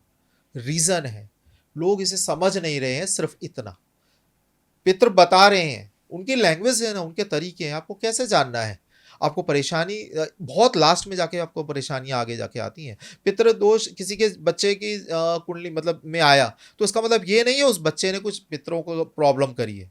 वो तो बेचारा अभी पैदा हुआ है, उसने थोड़ा ना आपके पितरों को डंडा लेके पिटाई करी है, वो तो अभी जन्म लिया है ना। लेकिन आप कह रहे हैं कि पितृ लोग जो होता है उसमें पितृ हमारे जल रहे होते हैं, जी। तो अगर हम इनर पहन के नहाए तो उससे पितृ दोष काफी हद तक हमारा कंट्रोल हो सकता कंट्रोल हो सकता है। है। जी। ऐसे ही अगर हम कोई मिठाई घर में ला रहे हैं तो हम मिठाई बाहर थोड़ी सी डालें जो हमारे पितरों को जाएगी, बिल्कुल। लेकिन वो पितृ तो कहीं जन्म ले चुके, और वो कितने ही जन्म ले चुके तो फिर वो हमारे घर के बाहर कैसे हैं? अब ये हमारा फर्स्ट स्टेप है, इस पे हम दोबारा जाते हैं। ठीक है, देखिए ये एक बहुत कॉमन क्वेश्चन है जो मेरे पास में भी अमूमन आता रहता है कि पितृ तो होते ही नहीं है। कई लोग ये मानते हैं क्योंकि आत्मा ने जब यहाँ से जन्म छोड़ा और दूसरी जगह जन्म ले लिया तो इसके बीच में कोई कॉन्सेप्ट है रहा ही नहीं, है ना। यहाँ पर क्या होता है कि हम समझना कैसे चाहते हैं, हम चाहते हैं लॉजिक से समझना, है ना, कि हमारा एक लॉजिक तो मिले हमें, ये हमारा लॉजिक हमारे सामने है। अभी हम इसे समझने के लिए हम दो यूनिवर्स की बात कर रहे हैं, दो अलग अलग टाइमलाइन की बात कर रहे हैं। ये कैसे समझेंगे? आपका लॉजिक का जो मैं एग्जांपल देता हूं, सबसे ज्यादा परफेक्ट एग्जांपल क्या होता है, क्या गैजेट है जो परफेक्ट एग्जांपल है? आपकी वॉच होती है, घड़ी होती है। आप एक नहीं 10 ले लीजिए, अच्छे से अच्छे महंगी ब्रांड की ले लीजिए। आप जब यहाँ से जाएं, अगर कोई विदेश यूएस चले जाएं, फ्लाइट का टाइमिंग 24 घंटे का सपोज माने, आप बैठेंगे, फ्लाइट देरी से नहीं चली, राइट टाइम चली, उसने टाइम बराबर लिया, आपकी घड़ी बराबर बता रही है। बट अमेरिका पहुंचते ही आपका सारी घड़ियां फेल हो जाएंगी, वहां पे 9.5 घंटे करीबन पीछे हो गई। जी। रीजन क्या है? क्योंकि वहां का टाइम क्या किस पर डिपेंड करता है? उस जगह पर, उसकी गति पर, उस जगह के मोशंस पर वो टाइम लाइन डिपेंड करती है। ऐसे ही हम बात करें दो अलग अलग यूनिवर्स की। पितरों के यहाँ का टाइम रुका हुआ टाइम है, थमा हुआ टाइम है। हमारे यहाँ का टाइम बहुत फास्ट है। ये भी हमने ही मांगा, इसका भी रीजन हमारे साथ ही जुड़ा है कि हमने जब परमात्मा से हमने यहाँ क्यों आए, सबने जन्म क्यों लिया, रीजन क्या है, क्या कर्मास है, किस तरीके से लाइन हुए, हमने इस जन्म में दुख क्यों भोग रहे हैं। ये सारी चीज़ें बहुत लंबा टॉपिक्स हैं और हम आगे इसे कवर करेंगे कभी। बट हम फिलहाल बात करें पितरों की, तो वो जब व्यक्ति यहाँ से मरा, जब दूसरी दुनिया में गया, मृत्यु लोक से पितृलोक में गया, जो पहला दिन है वो वहाँ का पितृलोक का 1 साल है। हमारे यहाँ के जो 12 दिन है, 13वीं तक हम पिंडदान करके सारी चीजें दे के पंडित को कहते हैं जी विदा, अब हमारे पितरों ने दूसरी जगह जन्म ले लिया। ये अनुष्ठान जो है, तीसरे दिन हम जब फूल चूंकते हैं, ठीक है, तीसरे दिन क्यों चूंकते हैं? क्योंकि तीसरे दिन वो आगे नदी में क्यों सहराते हैं? क्योंकि तीसरे दिन वो बैतरणी नदी में जाती है आत्मा आगे, अपने प्रोसेस है उनका एक। तो जो हमारे यहाँ के 12 दिन हैं, ये 12 दिन उनके लिए कई हजार साल है। दोनों के टाइमलाइन में बहुत अंतर है, उन दोनों के यूनिवर्स के हिसाब से वहाँ का टाइमलाइन बिल्कुल रुका हुआ है। और ये चीज़ हम नहीं, ये चीज़ कई लोगों ने पहले भी इस चीज़ को डिफाइन करा है, बताया है। कई मूवीज़ में आप देख सकते हैं कि कोई भी आत्मा का टाइम दिखाते हैं तो सेम रूटीन में चलता है, वही सेम टाइम होता है। एक व्यक्ति अगर, और बहुत सारे कॉन्सेप्ट है इसमें, एक व्यक्ति मरा है, उसी जगह पे उसकी आत्मा स्टक हो जाती है, फिर वो वहां से निकलती है अपने आगे के लिए, क्योंकि यहाँ पे पिंडदान अगर कुछ ऐसी क्रिया करी जाती है, विवेक जागृत होता है, आगे की तरफ जाते हैं और आगे की तरफ। तो ऐसे ही उनका प्रोसेस है वहाँ का, और ये दोनों में टाइमलाइन का फर्क है, इसलिए पितृ होते हैं। और ये हमारे यहाँ का टाइम अलग है, वहाँ का अलग है, जैसे ब्रह्मा जी का अलग है, हमारे यहाँ का अलग है, ठीक है। ऐसे ही ये सारे युग और टाइमलाइन अलग अलग टाइम अलग जी। सर, जैसे पितृ जो हैं वो हमारे सपने में आते हैं, कई बार माता पिता के रूप में, कई बार और ग्रैंडफादर ग्रेट ग्रैंडफादर के रूप में। तो ये क्या आना अशुभ माना जाता है या शुभ माना जाता है, या इसको किस तरीके से देखना चाहिए? जी, तो देखिए, हम हर चीज़ को बेसिकली शुभ और अशुभ में नहीं तोलेंगे, हम रीज़न पे जाएंगे। जैसे कि मैं आपको एग्जांपल देता हूँ, आपके साथ भगवान ना करे कोई अगर अशुभ घटना होने वाली है, मैं आपको आके पहले से रोकता हूँ कि देखो, संभल के जाना, इस जगह ड्राइव करना संभल के करना, ऐसा आपके साथ हो सकता है। फिर आप गए और आपने संभल के चले और हो गया थोड़ा सा, ठीक है, तो ये अशुभ तो हुआ ही हुआ, लेकिन आपको पहले से बता दिया ये शुभ था। तो पितृ जो आ रहे हैं वो अपने प्रेजेंस आपको बता रहे हैं, कहीं ना कहीं वो परेशान है या कुछ ऐसा घटित होने वाला है। ये सपने पे निर्भर करेगा कि वो क्या देखा गया है, कैसे देखा गया है, टाइमिंग क्या है, आपने किस तरीके, क्योंकि सपना क्या है, आपके अभी कई और संभावना भी है, आपकी कई यूनिवर्स में आपके कई और संभावना भी हो सकती है। तो आपका सपना बताता है कि आपकी वो संभावना से आपने इनलाइन करा, या आपकी एक्चुअली अतीत भी, क्योंकि आपकी आत्मा तो निरंतर जन्म लेती है ना, तो वो उसके अंदर क्या है, उसमें यादें भी हैं, मेमोरीज उसके अंदर स्टोर हैं। जैसे कि कोई व्यक्ति देखता है पिछला जन्म, ठीक है, वो कैसे देख पा रहा है, शरीर तो खत्म होके आ गया, लेकिन वो मेमोरीज आत्मा के अंदर रह गई। तो आप क्या वो सपना देख रहे हैं पिछले जन्म का, जो सपना था क्या वो पिछले जन्म की मेमोरी थी, या वो इस जन्म में होने वाली भविष्य की घटना है, ठीक है, या वो आपके पितरों एक्चुअली आपसे कुछ कह रहे हैं। तो ये सब चीज़ें डिपेंड करती है सपने पे। लेकिन हाँ, फिर भी अगर आपके सपने में जैसे कई लोगों के सपना आता है कि पितर उनसे कुछ मांग रहे हैं खाने जी। के लिए, तो यानी कि आप समझिए कि वो कहीं ना कहीं आपको इंडिकेट कर रहे हैं, ऐसा ही पितर बात करते हैं, ठीक है। किसी से सपने में बात करिए, किसी से रियलिटी में आपको दोष दिखा रहे हैं, आप अपने सब साउथ वेस्ट एरिया देखिए, ठीक है। अभी जैसे पितृपक्ष आने वाले हैं, ये बहुत ज़्यादा एक ऐसा टाइम है जो बहुत ज़रूरी है। तर्पण करिए, समझिए, कहीं साउथ वेस्ट एरिया में प्रॉब्लम है, उसे सॉल्व करिए। आपकी कुंडली में देखिए, आपके कहीं सूर्यदेव, किसी अच्छे व्यक्ति को कुंडली दिखाएँ, आप सूर्यदेव को देखिए, नवम भाव को देखिए, खुद भी देख सकते हैं आप। वहाँ पर देखिए, कुछ ऐसा अगर वहाँ पे प्रॉब्लम है, सूर्यदेव पीड़ित है, उनका आप उपचार करिए। उनका सिंपल है, कोई ऐसा बहुत बड़ा, मुझे नहीं लगता कोई बहुत बड़ा रॉकेट साइंस है। छोटी-छोटी चीज़ों में थोड़ा-सा गुड़ देके महादेव जी पे चढ़ा दो, आपके सूर्यदेव वैसे ही प्रबल होने लग जाएँगे। पितरों के निमित्त उन पे आप जल चढ़ा दो, ठीक है? वो हर एक जगह, वो पूरा ब्रह्मांड है शिवलिंग के अंदर। उन पे उनका हर चीज़ के लिए आप उन पे कर सकते हो उपाय। अपने पितरों के लिए उन पे कर सकते हो। वो सब चीज़ ग्रहण करते हैं, हर चीज़ का वाहक वो है, बनते हैं, हर चीज़ में करते हैं। तो आप वहाँ करिए। अभी आप पितृ पक्ष आ रहा है, उसमें करेंगे, आपको बहुत लाभ मिलेगा। तो पितृ चाहते क्या है, ये समझना पड़ता है, कुंडली भी बताती है। ठीक है, लेकिन इन सब की लैंग्वेज अलग-अलग होती है। तो आपके जो सपने में दिखाई दे रहे हैं, उन्हें शुभ-अशुभ से छोड़कर ये समझें कि आपके पितरों को ज़रूरत है, या वो जो कहना चाहते हैं उस पे ध्यान दें, ठीक है? वो आपको चीज़ें सॉल्व कर देगा आपकी। अब सर, जैसे आपने पितरों के बारे में बताया, अब जैसे मेरे को तो मेरे ग्रैंडफादर या फादर या ग्रेट ग्रैंडफादर्स तक पता है, उससे पुराने भी पितर हैं। बिल्कुल है। अब उनके बारे में तो मुझे पता नहीं, ना उनकी शक्ल पता, ना उनके बारे में पता। जी, बिल्कुल। मैंने तो सिर्फ हो सकता है कभी सुना हो ज़िंदगी में एक बार। अब उनका मैं उद्धार या उनको मैं चीज़ कैसे दूँगा? या आपका उनके लिए ये मुझे एक कोई अगर उनके लिए कुछ करनी है विधि, तो कितने साल तक करूँगा मैं? आपका ये क्वेश्चन ना इतना अच्छा है, और बहुत बहुत अच्छा है ये क्वेश्चन। इसका मैं आपको तरीका बताता हूँ, बहुत सिंपल है। आपका जो गोत्र होता है ना, ये गोत्र एक तरीके का धागा है, एक रस्सी है, एक डोर है, जिससे सारे पितृ जुड़े हैं। इसीलिए जब भी कभी भी पंडित जी तर्पण करते हैं, कुछ भी कहते हैं, आपका गोत्र क्या है वो पूछते हैं। गोत्र बेसिकली वो ऋषि से लेके आगे जो पहले हमारे सप्त ऋषि से लेके वो पूरा यहाँ तक आप उनके वंशज हैं, वो उन्हीं का नाम, उन्हीं के आगे सब चीज़ें गोत्र है। उनसे आप सिर्फ अगर तर्पण देते हैं, आप 3 पीढ़ी आप अमूमन हम लेते हैं कि आपके जो जैसे जो भी गए हैं, पिता किसी के गए हैं तो पिता माता, ठीक है, फिर दादा परदादा, दादी परदादी, उसके आगे सर्वपित्र, जो भी जितने भी पितर हैं, वो कैसे जाएगा उन तक, उनके गोत्र से जाएगा। आपको भी नहीं पता कि आपने जो तर्पण कराई या आपको कितने लोगों तक चला गया, ये आपका गोत्र करता है। जो आपके गोत्र के द्वारा ये सारी ही जितने भी रिचुअल है वो फलित होती है। तो जो तर्पण है वो क्या किसी ब्राह्मण से करवाना चाहिए? देखिए, ये डिपेंड करता है आप पर।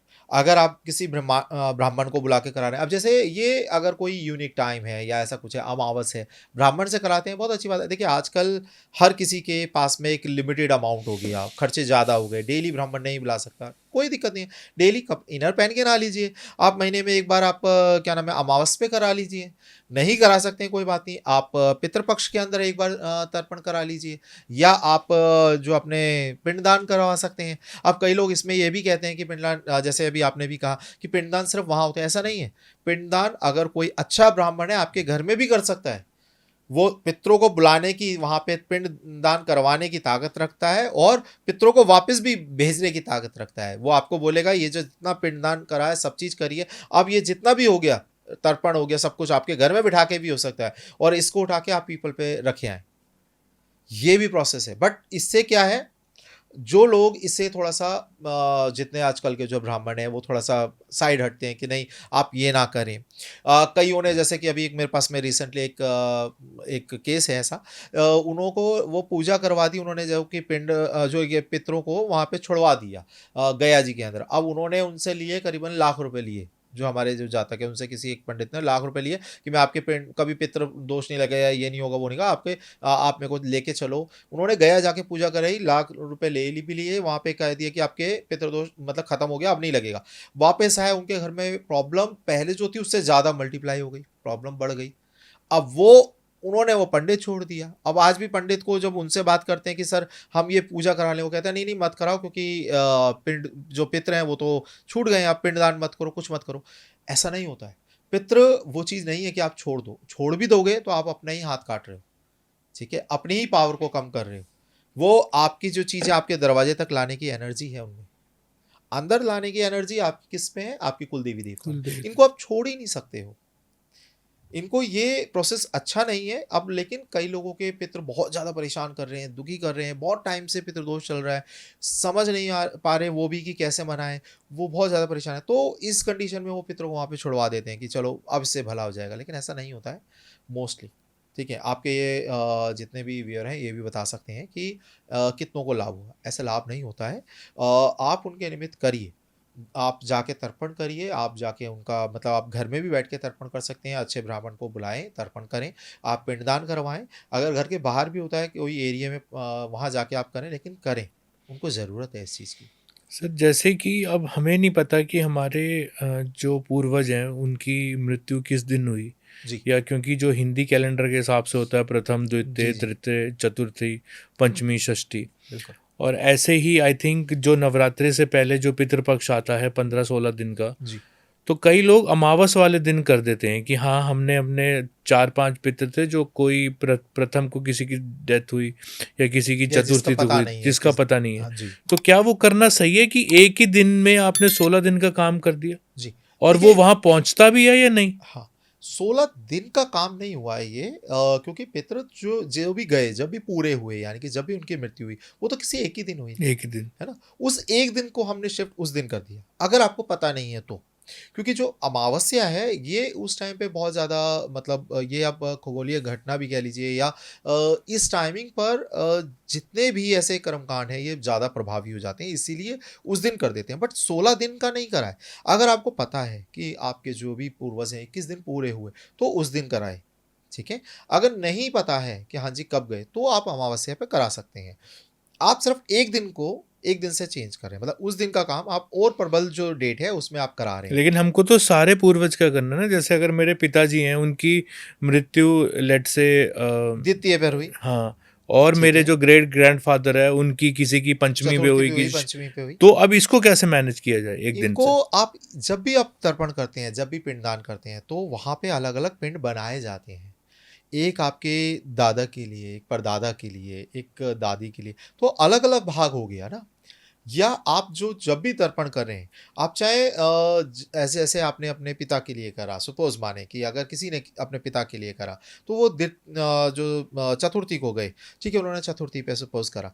तो ऐसा नहीं है कि सिर्फ़ उन्हें ही मिल रहा है, आप अगर तर्पण कर रहे हैं, आप तर्पण जब करते हैं तो उनके साथ में औरों को भी मिलता है, जो उनके साथ में भैरव होते हैं उन तक को जाता है, जो वहाँ पे उनके साथ में मसानी होती हैं उन तक को जाता है। अब मैं ये बहुत अलग डिटेल में जा रहा हूँ, उनके साथ में एक आत्मा के साथ में ऐसा नहीं कि पितृ ही उस टाइम पे होते हैं, और भी साथ में आत्माएं जुड़ती हैं, उन तक को जाता है।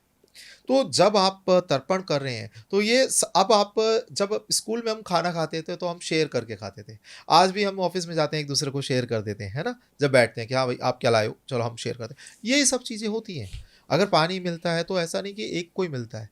प्रॉब्लम तब आती है जब आप भुला रहे हो, कर ही नहीं रहे हो, प्रॉब्लम तब तब है ना। अगर आप कर रहे हो कोई दिक्कत नहीं है, आप जिस दिन एक कर रहे हो, आपने इतना तर्पण करा है, वो सारे पितरों को जाएगा। ऐसा नहीं है कि सिर्फ ये एक ही के लिए सफिशिएंट है। आपने अगर कई लोगों का एक और क्वेश्चन मैं साथ में ही शामिल लेता हूँ कि जैसे हमने चढ़ाया सर कुछ भी, कई लोग कहते हैं मीठा चढ़ाया बाहर नीचे रखा, वो तो हम ज़मीन पे रख रहे हैं, क्या ज़मीन पे रखना ठीक है, हम किसी प्लेट में रख दें या किसी, जब आपको इस बारे में नहीं सोचना है, आपने जब रखा ना, आपके रखने और ज़मीन पे पहुँचने के टाइमिंग के अंतराल आपके भाव से उन्होंने वो ग्रहण कर चुके हैं। इस दरमियान उनका टाइम रुका हुआ है, आपके लिए बहुत जल्दी 1 सेकंड के अंदर हो गया, वो आराम से उसे आकर वो लेते हैं, कोई दिक्कत नहीं है, ठीक है। तो ये मत सोचें कि कहाँ पर रखा है, या कई लोग कहते हैं सर उसके बाद में क्या होगा, उनका चींटियाँ खा रही है, कोई और आके डॉगी खा रहा है या कुछ खा रहा है, आप उसके बारे में मत सोचिए क्या हो रहा है, ठीक है। सिंपल आपने रखा, उन्होंने वहाँ से ग्रहण करा, उसके बाद तो किसी ना किसी तरीके से तो जाएगा ही ना कहाँ पे, तो इसीलिए उस चीज़ को ना सोचें। अब आपने जैसे कहा कि हम एक ही दिन करते हैं, बिल्कुल कर सकते हैं, अगर याद है तो उस दिन करें, नहीं याद है तो कोई दिक्कत वाली बात नहीं है। आप जो आपके अमावस आती है इस पे आप करें, कोई दिक्कत नहीं है। इनफैक्ट आप सिर्फ पेन, मैं तो अभी भी यही बोलूँगा, जितना पितृपक्ष अहमियत रखता है, अगर आपको जैसे कि अगर आपके बच्चे ने या किसी ने आपके वाइफ ने भूखा रख रखा है, आप उनसे गुस्सा आ रहे हैं बहुत, या आपको किसी ने 6 महीने तक भूखा रख रखा है और 6 महीने के बाद आप कहें अरे आप हो, आप ये लीजिए खा लीजिए खाना, आपके मनपसंद खिलाते हैं और आपको वो खिला दें, एक बार आपने खा लिया फिर आपको वो 6 महीने तक भूल गए, फिर अगले 6 महीने बाद अरे अरे आप हो, आप खा लीजिए, तो क्या आप खाओगे? आपको गुस्सा आएगा ना, ये क्या मतलब मजाक चल रहा है क्या? क्या आपने मुझे 6 महीने में एक बार एक मतलब याद कर लिया, बढ़िया चीज़ें दे रहे हो और उसके बाद में फिर आप मेरे को पानी तक नहीं दे रहे हो कुछ भी। तो ऐसा ही है, जितना अहमियत पितृपक्ष रखता है इतना डेली भी रखता है। डेली आप इनर्स पहन के नहाए, बहुत बड़ी पूजा है एक तरीके की। आप जो भी मिठाई ला रहे हैं वो थोड़ा सा तोड़ के घर के बाहर चढ़ाएं, ठीक है। और जैसे हम दोपहर को और रात में खाना खाते हैं तो वो भी हमें बाहर नहीं, नहीं देखिए ऐसा वो नहीं करना चाहिए। रीज़न, हम पितरों को एक लिमिट में रखते हैं। मतलब ये क्या होता है, देखिए कल और आज और आगे आने वाला कल, हम इन्हें मिक्स नहीं करते हैं। सबकी अपनी अहमियत है, विचारधारा। आज हम जिंदे भी हैं, अगर जो जीते भी लोग हैं, जो पिता है, पुत्र है और उसका जो बच्चा है, इन सब की विचारधारा अपनी अपनी तरीके से अलग अलग हो जाती जी है ना। क्योंकि कल, आज और कल को हम मिक्स नहीं करते हैं। नहीं करते। तो इसीलिए हम वहाँ पर कोई भी ऐसे उनके निमित्त, देखिए एक और मैं चीज़ बताता हूँ आपके माध्यम से, कि कोई भी अगर जिनके लगा भी है, बहुत पितृ दोष लगा है, वो क्या एक उपाय करें, ठीक है। कि वो वाइट मिठाई लेकर आए। कौन सी वाइट मिठाई, ये उनके ऊपर निर्भर करता है, मीठा और वाइट हो, सबसे ज़्यादा प्रबल ये है। नॉर्मली तो कोई भी मिठाई लेकर आने, किसी भी कलर की, काले गुलाब जामुन है, कोई भी है, वो आपको चढ़ा नहीं है। लेकिन अगर, प्लेन बर्फी ले आए हाँ, या रसगुल्ले ले कुछ आए। भी, अगर अभी उपाय करने की बात है तो आप जाके वाइट मिठाई लाएं। जब आप वहाँ दुकान पे जाएं, तब आप अपने अंदर खुद आपके अंदर एक भाव आएगा कि मैं ये ले जाऊं, वो ले आए, ठीक है। ये ऐसा नहीं है कि यही लेके जाएं, जो भी वो भाव खुद ही आएगा, या उस जगह पे आप अपने पितरों को या किसी को भी याद कर सकते हैं कि मैं अपने मन से कि हाँ मेरे अंदर डालो कि क्या खाना है, तो आपको आ जाएगा कि हाँ ये लेके जाएं। वो आप सारा का सारा आप घर के अंदर लेके जाएं। पहले घर में ले जाने के बाद में उसमें से थोड़ा सा तोड़ें, घर में अंदर लेके गए, आपके नाखून के आधा इतना आप तोड़ें। तोड़ने के बाद बाहर जिस साइड में दरवाज़ा खुलता है, सपोज़ कई लोग कहते हैं हमारे तो बीच में खुलता है, तो कोई बात नहीं, राइट साइड या लेफ्ट साइड जो भी आपको सूटेबल हो, वहाँ पे आप नीचे रखें। और रखते वक्त में आप हाथ जोड़ के प्रार्थना करें कि हे पितृदेव, जो भी हमारे से गलती हुई, हमें पैटर्न नहीं पता था, तरीके नहीं पता थे, किस तरीके से आपको ध्याया जाए, हमारी वजह से आपको जो भी परेशानियाँ हुई, जितना टाइम आपको परेशानियाँ भुगतना पड़ा, हम उन सब की माफ़ी मांगते हैं। भाई आपके बड़े हैं ना, आपको माफ़ भी करेंगे। आप हमें माफ़ करें, हम हर चीज़ों की आपसे माफ़ी माँगते हैं और हम आगे कोशिश करेंगे ऐसा दोबारा ना हो। कोई वादा नहीं करना है, बट हम आगे कोशिश करेंगे ऐसा ना हो। और उसके बाद जो आप प्लीज़ मानिए, राज़ी होएँ हमसे, हमारी रक्षा करें। और जो चीज़ें आपको चाहिए, जैसे मुझे धन संपत्ति चाहिए, अगर मुझे संतान सुख चाहिए अगर, तो आप ये कहें इन सबको हमारे घर में आने दीजिए। पितरों को नहीं घर में इनवाइट करा जाता, ठीक है। उनके माध्यम से। हाँ, सिर्फ आप इन सब चीज़ों को, मतलब आप घर में आने दीजिए, मतलब एनर्जी को इन सबको आने दीजिए, संतान को, पैसे को, धन संपत्ति को, वैभव को, सुख समृद्धि को घर में हमारे आने दीजिए। हमारी कुल देवी को हमारे घर में आने दीजिए, ठीक है। ऐसी उनसे विनती करके वो चढ़ा देना है। अब द्वारा घर में जाएं, जो मिठाई है उसमें से फिर से उतना ही बड़ा पार्ट द्वारा तोड़ें, आधा नाखून के बराबर, और ये लाके आपकी दहलीज जो है, जो आपकी मेन दहलीज है, उस पर रखें, अंदर की साइड दहलीज पे रखें। और अब आपको विनती करते हैं अपनी कुलदेवी से कि हे कुलदेवी, आप प्लीज़, हम हमारे से पहले तो क्षमा याचना आपको करनी है कि जो गलतियां हुई उसकी क्षमा करें, और आप प्लीज़ हमारे घर के अंदर आएँ। और जो आपने अपने जो पितरों को कहा कि ये चीज़ें घर में आने दें, इनको बोलना है कि आप लेकर आएँ, अच्छा। ठीक है। कि आप हमारे जो भी सुख समृद्धि है, धन संपत्ति है, वैभव है, हमारी उन्नति है, ये कृपा करके लेकर आएँ और आप घर में आएँ और हमें माफ़ करें। हमारी वजह से आपको बाहर रहना पड़ा या प्रताड़ना झेलनी पड़ी, हम क्षमा प्रार्थी हैं। बच्चे थे, नादान थे, हमें नहीं पता था, आप प्लीज़ घर में आएँ। तो इन्हें आपको इन्वाइट करना है। लेकिन ये कैसे पता लगेगा हमारे कुल देवता और कुल देवी कौन है? आधो को तो पता ही नहीं होगा आज जी, भी। ये भी एक बात है कि आधों को नहीं पता होता। जब नहीं 90% पता, लोगों को नहीं पता होगा। हाँ, जब एक तो ये कुलदेवी वर्ड नाम इसीलिए ही बनाया गया है कि आपको अगर नहीं पता है, वो आपको सपने में दर्शन देगी। और अभी तक मैंने कोई भी नाम से नहीं कहा, आप सिर्फ अगर कुलदेवी वर्ड भी यूज कर सकते हैं कि हे कुलदेवी हमारी माँ, आप आए। वो आपको आकर, आपके देखिए इसे कई तरीके से देखा जाता है, गोत्र वाइज भी कई तरीके से देखा जाता है, ठीक है। और ये कई और भी तरीके हैं, जैसे जो गोत्र यानी कि जो हमारे ऋषि थे, उन्होंने जिन जिन देवी की आराधना करी, जो उन्हें प्रोटेक्ट करती हैं। कुल देवी होती ही क्या है? हमें प्रोटेक्ट करने वाली प्रोटेक्ट एनर्जी करने वाली। है ना? हमें जो प्रोटेक्ट करती हैं, जो हमारे साथ में इनलाइन करती हैं, सबसे ज़्यादा क्लोज होती हैं। अब देवी देवता जो होते हैं, ये आपने जैसे कभी भी उनसे जाके मंदिर में जाके मांगा, वो देवी देवता डायरेक्टली आपको नहीं उठकर आ रहे आपके पास आके हेल्प कर रहे, है ना? उनके अपने अलग अलग प्रेत भी कह लीजिए, उनके अपने अपने ब्रह्म देव होते हैं, ब्रह्म राक्षस होते हैं, ब्रह्म जो बाबा होते हैं। पीपल की आप जब पूजा कर रहे हैं, कोई भी व्यक्ति जाके पीपल पे चीजें चढ़ाते हैं, उन्हें पता ही नहीं कि वो डायरेक्ट इनडायरेक्ट में ब्रह्मदेव की पूजा कर रहा है, क्योंकि वहां पे ब्रह्मदेव बैठते हैं, ब्रह्म बाबा बैठते हैं। ठीक है, वो उनको आदेश देते हैं। उनके नीचे भी और हैं, ठीक है, जैसे माता के नीचे योगनियां हैं, मातृकाएं हैं, है ना, हमारी 10 महाविद्याएं हैं, ये सब और डिटेलिंग है नीचे, ठीक है उनके। तो वो उन्हें बोलती हैं, 64 योगिनी है, उन्हें बोलती हैं जाके काम करने के लिए। तो ऐसे ही कुल देवी देवता है जो हमारे सबसे करीबी है, हमारे वंश की रक्षा करने के लिए वो चलती हैं हमारे साथ में।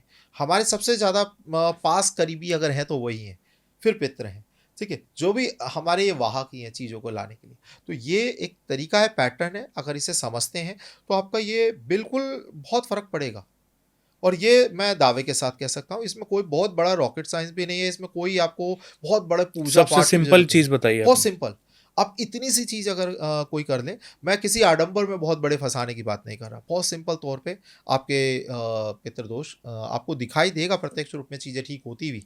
और थोड़े टाइम अगर आपने कर लिया, आपके आगे आने वाले बच्चों की कुंडली में भी दिखाई देगा ये कि उनके पितृदोष खत्म हो रहा है, खत्म हो रहा है। उनकी कुंडली में। ये प्रूफ है, क्योंकि मैंने हजारों कुंडलियां देखी है और हजारों लोग हैं जो इस दोष से बहुत पीड़ित थे, बहुत पीड़ित, और उन्हें ये खत्म होते हुए उनका देखा है। उनके आगे बच्चे हुए, उनकी जो कुंडलियों में ये जो चीज़ें सॉल्व होते हुए देखा है। और जिसको बहुत ज़्यादा एक और चीज़ मैं आपके माध्यम से बता रहा हूँ, जिनको बहुत ज़्यादा पीड़ित है, उनके घर में मूल नक्षत्र में संतान बच्चा लेगा। मूल नक्षत्र बहुत बड़ा नक्षत्र होता है, ठीक है। ये बच्चा किसी की नहीं सुनेगा, ये बच्चा अपने जो पेरेंट्स हैं इनके नक्शे कदम पे नहीं चलेगा, इसके अपने रास्ते होंगे, इससे सब परेशान हो जाएंगे।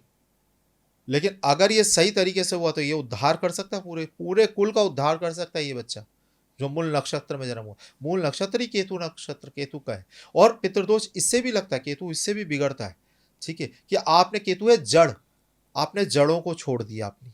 पितृ भी तो जड़ ही है, हमारे रूट है, उन्हों को हमने छोड़ दिया, पितृदोष लगता है। केतु दोष भी इसी तरीके का सेम होता है। जब इंसान पहले होते थे ना, कुल के पुरोहित होते थे, जो आपके जितने भी पुरोहित यानी कि जो पंडित होते थे, आपके कुल के होते, एक ही पंडित से चलते, हमने वो पंडित छोड़ दिए, ठीक है। तो आजकल तो पता ही नहीं है सब पता ही नहीं है सब चीजें। आपके घर में जात लगती थी कुल देवी देवताओं की, लोगों ने वो छोड़ दी। जात जाने से पहले आपके यहाँ के एरिया में पतवारी हुआ करती थी, वहां जाना छोड़ दिया लोगों। अपने कुल देवी देवता को, कोई उनके घर की रीत चली आ रही होती है, नया बच्चा पैदा होगा वहां जाएंगे, मुंडन वहां कराएंगे, बाल वहां देंगे, वो सब छोड़ते जा रहे हैं। तो प्रॉब्लम आएगी नहीं तो क्या है, आज सबकी लाइफ डिस्टर्ब है ना।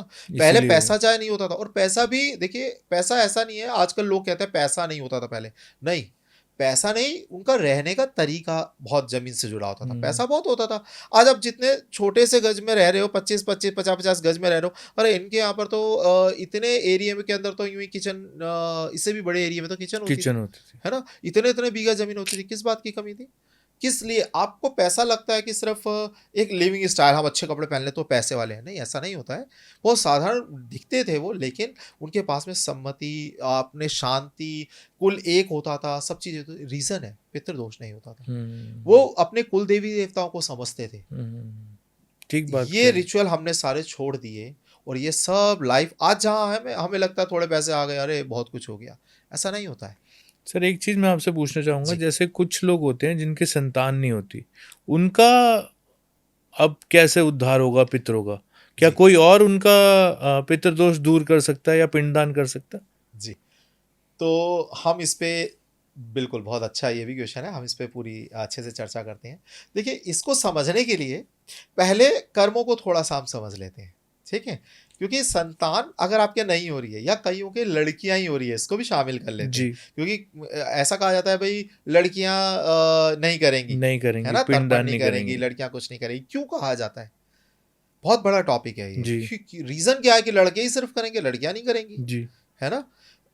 इसमें हम समझेंगे इस बात को भी कैसे कि आपके, पहली बात तो ये बहुत गलत मिथ्या बना रखी है कि बच्चे हो ही हो, ठीक है? आपके कर्म जितने हैं उस हिसाब से बच्चे हैं। आपके कर्म, जिसको सबसे ज्यादा देना लिखा है वो आपका बच्चा जन्म लेगा बनकर, ठीक है? जिसका आपने सबसे ज्यादा कर्जा देना है पिछले जन्म में, वो आपका बच्चा है।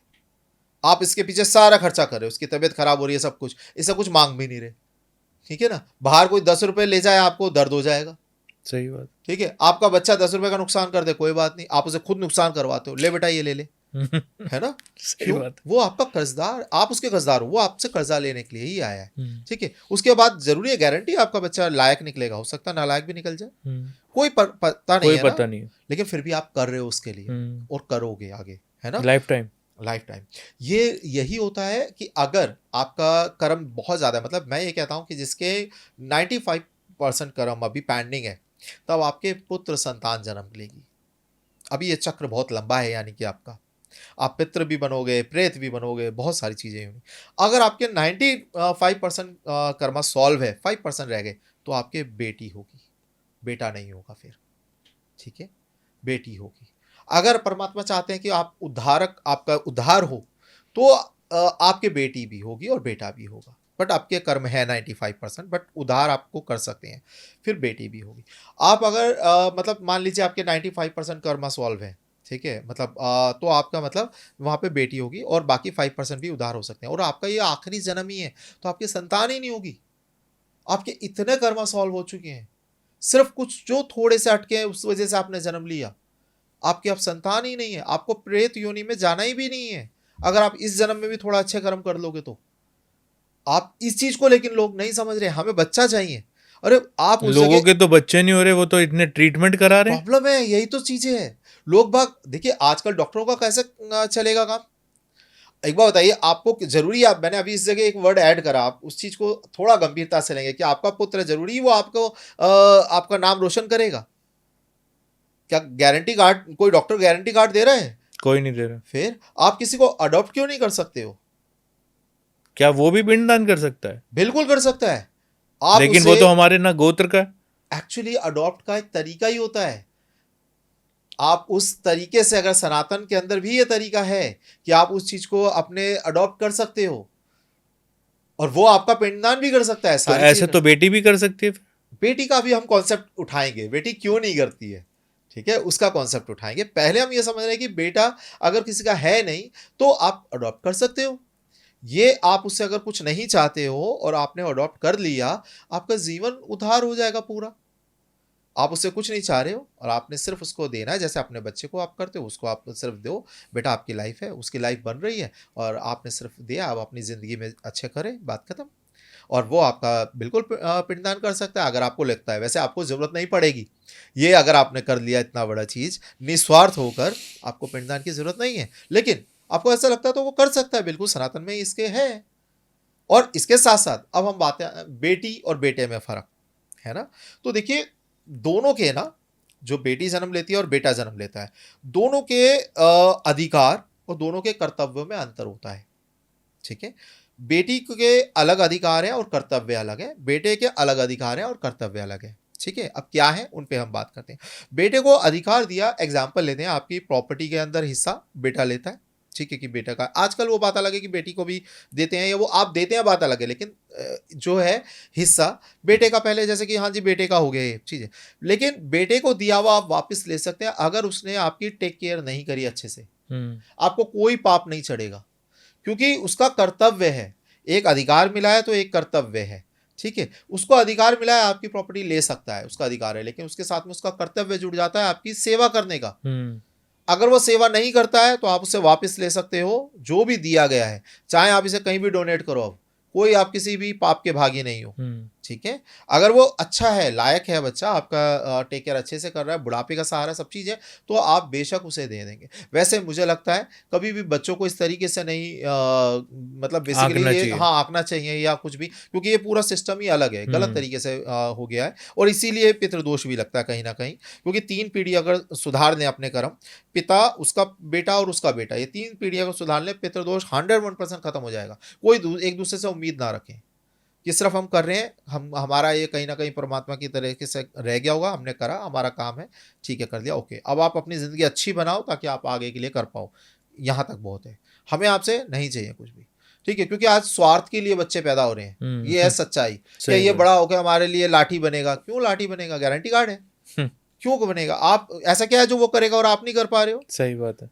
ठीक है, आप आज अपने पिता के लिए करने के लिए कहते हो नहीं मेरे बहुत खर्चे हैं, मेरे बच्चे हैं, मेरे को आज हारी बीमारी देखने पड़ती है इसलिए मैं नहीं करता। अरे आपके बेटा है, वो भी तो कल यही बहाना लगाएगा, उसके भी तो बच्चे होंगे, सही बात। सेम पैटर्न है ना, फिर आप उससे शिकायत करोगे कि नहीं बेटा तेरे को मैंने तेरे लिए इतना करा। अरे वो पिछली जनरेशन भी यही कर रही है, 3 जनरेशन अगर ये चीज़ छोड़ दे, आपको एक तरीके से मोह खत्म, चीज़ें खत्म, आपने अपना कर्तव्य करा है और आप यहाँ से आज़ाद हो जाते हो। पितृदोष मतलब आप नहीं फंसते हो।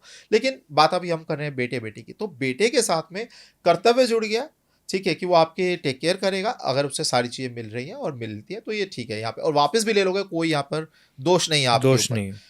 लड़की के साथ में क्या होता है, लड़की के साथ में जुड़ता है दान, ठीक है, उसको जो दिया जाता है वो वापस नहीं आता, वापस नहीं लिया जाता, ठीक है, तो ये जुड़ गया दान। अब दान को बहुत लोगों ने गलत धारणा दे दी, दान को भीख से जोड़ दिया, कभी नहीं है, कभी था भी नहीं ऐसा। दान आप दे रहे हो और जो लेने वाला ले रहा है वो लेकर आप पे एहसान कर रहा है। इसलिए हमेशा मैं हमेशा ये कहता हूं, दान देते समय ये बोलना चाहिए कि प्लीज इसे लेके मुझ पे एहसान करो। जैसे आपके पहले के टाइम पे कोई घर से मांगने वाला आता था, ठीक है, हाथ जोड़ के हम कहते थे बाबा मुझे माफ करो। क्यों हमारे पूर्वजों ने ऐसा वर्ड यूज करा कि बाबा मुझे माफ करो? कभी सोचा है क्यों? अरे आप उससे माफी क्यों मांग रहे हो? क्या रीजन है माफी मांग? आपने कोई गुनाह थोड़ा ना कर रखा है अगर उसका, आपने क्यों माफी मांग रहे हो? रीजन है इस जगह, क्योंकि उसके अंदर ये भावना कि जो मेरे को देना चाहिए था आप मेरे घर आए हो, यानी कि मेरा उद्धार होता, मेरे को आपका, मैं कर्जदार था, मुझे देना था इस जगह, और मैं अपना ही कर्जा नहीं उतार पा रहा हूं फिर से एक बार, इसलिए मुझे माफ करो। ये वजह है यहाँ पर। बट हम क्या उसे भीख समझ लिया, अरे माफ करो यार आगे जाओ, एक भीख नहीं दे रहा मैं, ये वर्ड आप सोचते हैं, ऐसा नहीं है। दान कभी भीख था ही नहीं, बेटी को देना वो दान जो था वो कभी भीख था ही नहीं, ठीक है, या किसी को भी दान देना। इवन जो आप मेरा एक वर्ड है जो मैं हमेशा यूज करता हूँ, दान ही सबसे बड़ा दरिद्र बनाता है इंसान को, अगर वो गलत पैटर्न से करा गया हो जी, ठीक है। ये इतना बड़ी बात है जो ऐसे मेरे से कई बार लोगों ने, इस बड़े बड़े लोग बैठे और इस बारे में चर्चा करी, बट ये बहुत सिंपल तरीके से होता है और ये चीज़ हम नहीं समझ पाते। सबसे ज़्यादा दरिद्र कोई बनाता है वो दान है। फिलहाल इस टॉपिक को भी साइड रखते हैं, हम फिर उठाते हैं लड़कियों का। तो आपने उनके निमित्त जो दिया ये दान, लेकिन वो उनका कर्तव्य क्या जुड़ गया? कर्तव्य ये जुड़ गया कि वो आपकी जितनी भी परेशानियां हैं, अलाएं बलाएं हैं, जितनी भी परेशानियां वो आपकी उतार सकती हैं और उन्हें नुकसान नहीं होगा। इसलिए जो भी नज़र उतारी जाती थी पहले लेडीज उतारती हैं, है ना, रीज़न यही है। असल में इसमें भी एक कैटेगरी है, बुआ, बहन और बेटी, इन 3 को अधिकार है नज़र उतारने का। जो रक्षाबंधन पे यही होता था पहले भी, वो अपने भाई की नज़र उतारती थी, बलाएं लेती थी, ठीक है, और उन पर कुछ दोष नहीं चढ़ता है इसका। इसीलिए उनके घर का कुछ भी खाते वक्त पहले जैसे चाय पीते थे उनके यहाँ, तो उनको पैसे कुछ दे देते थे, ठीक है, क्योंकि उनका उल्टा देना था, ऐसे कहते हैं। बेटी अगर जन्म लिया तो यानी कि आपके लिए बहुत अच्छा है, एक मार्ग खुल गया आपके जो कर्म बंध से फ्री होने का, आपने उन्हें अगर दिया तो ये बहुत बड़ा एक आप कह लीजिए जो आपके कर्म है इससे आप फ्री हो रहे हो, ठीक है। तो ये बेटी और बेटे में फ़र्क आ गया। अब यहाँ पर इसीलिए ही यही वजह भी बनी कि पितरों के निमित्त वो कुछ नहीं करने के लिए मना करा गया। ऐसा नहीं कि नहीं कर सकती, बट करना नहीं चाहिए। इन दोनों में फ़र्क क्या है?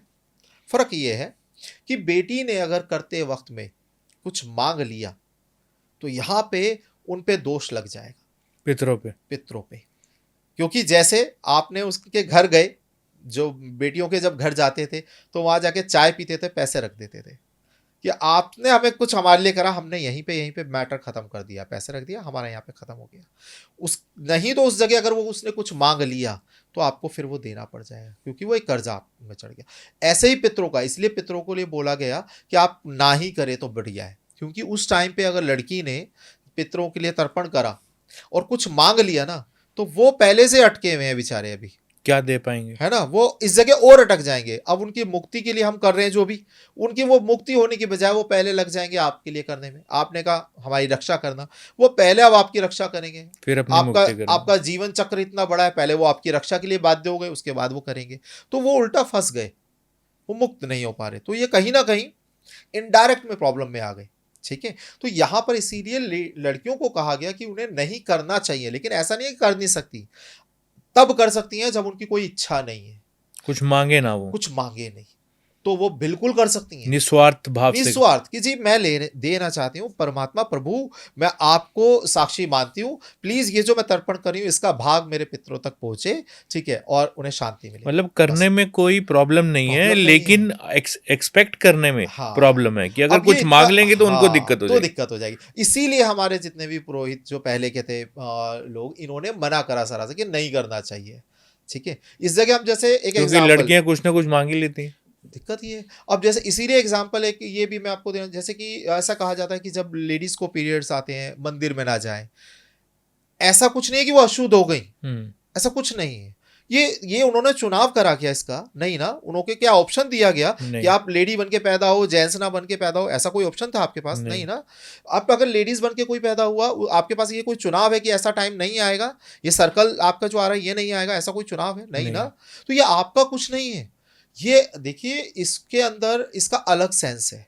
आपको वो जो टाइमिंग आता है उनका 4 days 5 days जो भी टाइमिंग है, इस टाइमिंग पर उनके अंदर की जो भी विशुद्धि है, जो भी ऊर्जा, वो डाउन हमारे मूलाधार चक्र से होकर बाहर आती है। और हम जब भी ध्यान लगाते हैं, जो ऐसी कहीं पे भी हम मंदिर जाते हैं, तो हमारे मूलाधार से एनर्जी ऊपर की तरफ लिफ्ट अप करती है।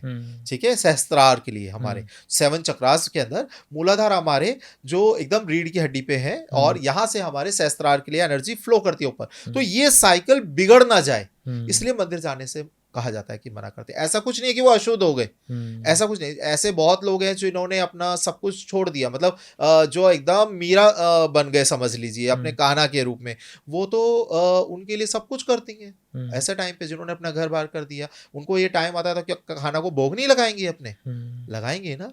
लेकिन ये एक माँ के रूप में वो है, तो माँ के रूप में तो कोई दिक्कत वाली बात नहीं, आप कर रहे हैं तो, है ना। लेकिन ये इसीलिए मना करा जाता है, कोई साध्वी हैं या कुछ ऐसी चीज़ हैं आप कर रहे हैं जो प्रॉपर आपका वो उसी में आपका हर टाइम पे आपका ध्यान है तो कर सकते हैं। लेकिन एक टाइमिंग आता है जैसे नॉर्मल लाइफ में, वो नहीं जाना चाहिए। उसका रीज़न है कि वो आपका जो सर्कल है वो डिस्टर्ब हो जाएगा, एनर्जी फ्लो डिस्टर्ब हो जाएगा। ठीक है, क्योंकि आप ईश्वरीय तत्व को तो आप कंट्रोल फिर कैसे करेंगे, है ना, वो तो फिर उसी पैटर्न में चलेगा। लेकिन आपका जो टाइमिंग है वो अलग पैटर्न में चल रहा है, एनर्जी फ्लो, तो ये डिस्टर्ब ना हो, इसीलिए मना करा। तो इसलिए कह दिया कि नहीं नहीं इस टाइम पे पाप होगा अगर ऐसा करा। ये तो ये वर्ड है, ऐसा यूज कर लिया डराने के लिए। बच्चे को कहते हैं ना कि बेटा शरारतें मत करो, पुलिस आ जाएगी। हाँ, पुलिस आ जाएगी, कोई ऐसा हवा आ जाएगा, ऐसा कहा जाता है ना, भूत आ जाएगा। हाँ, भूत आ जाएगा, ऐसा कुछ है नहीं।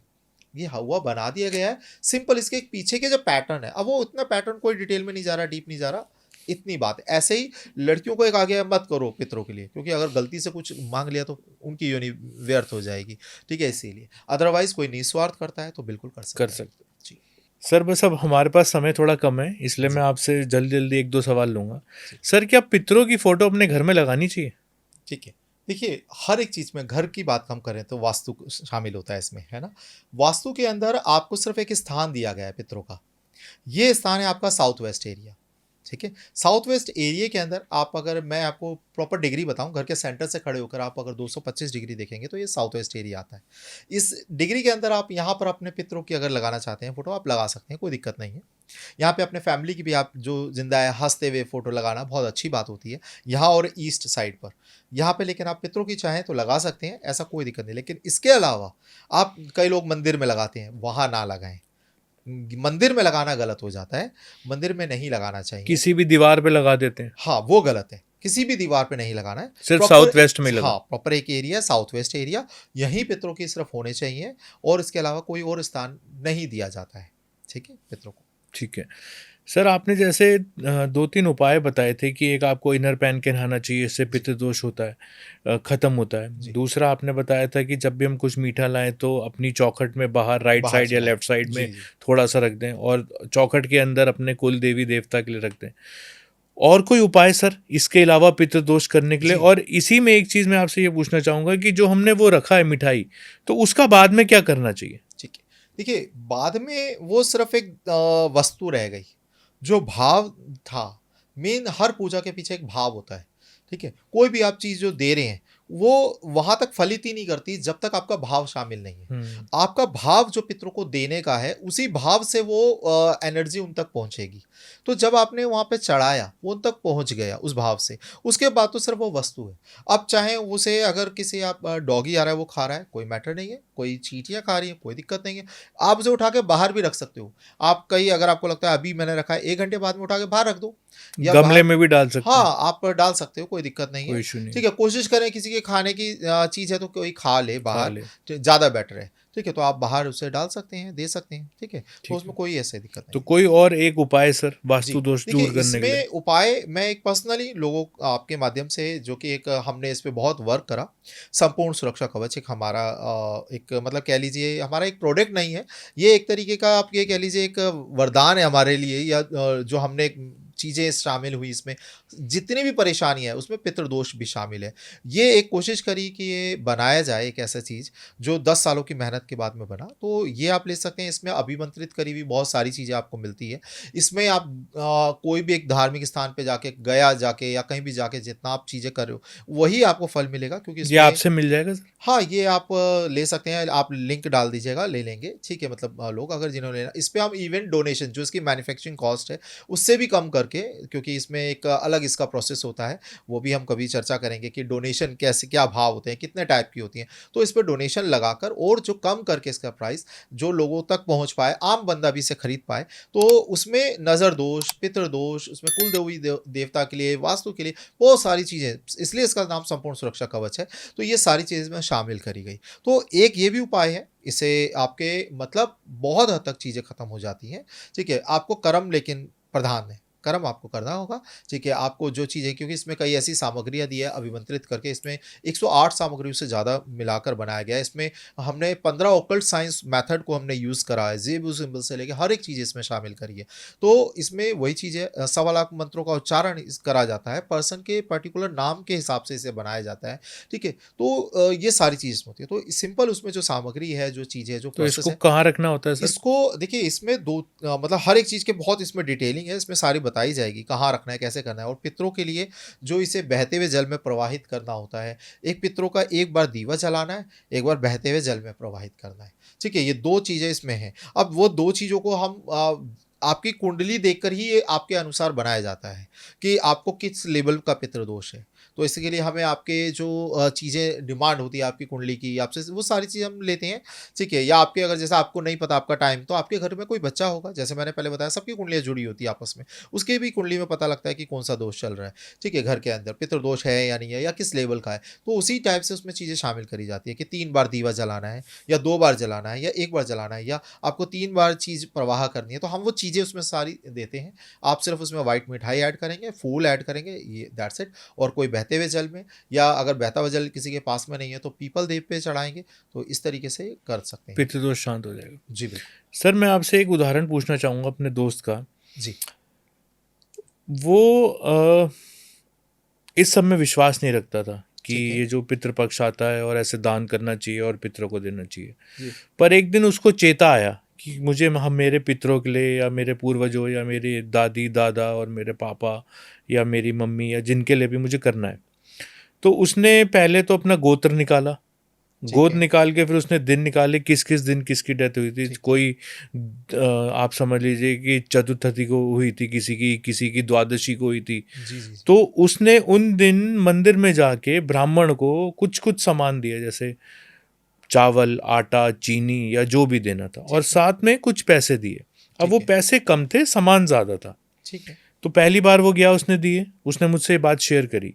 दूसरी बार वो गया, उसने दिए। ठीक है। तीसरी बार वो गया, उसने दिए। तो ऐसे उसने 5-6 बार करना था।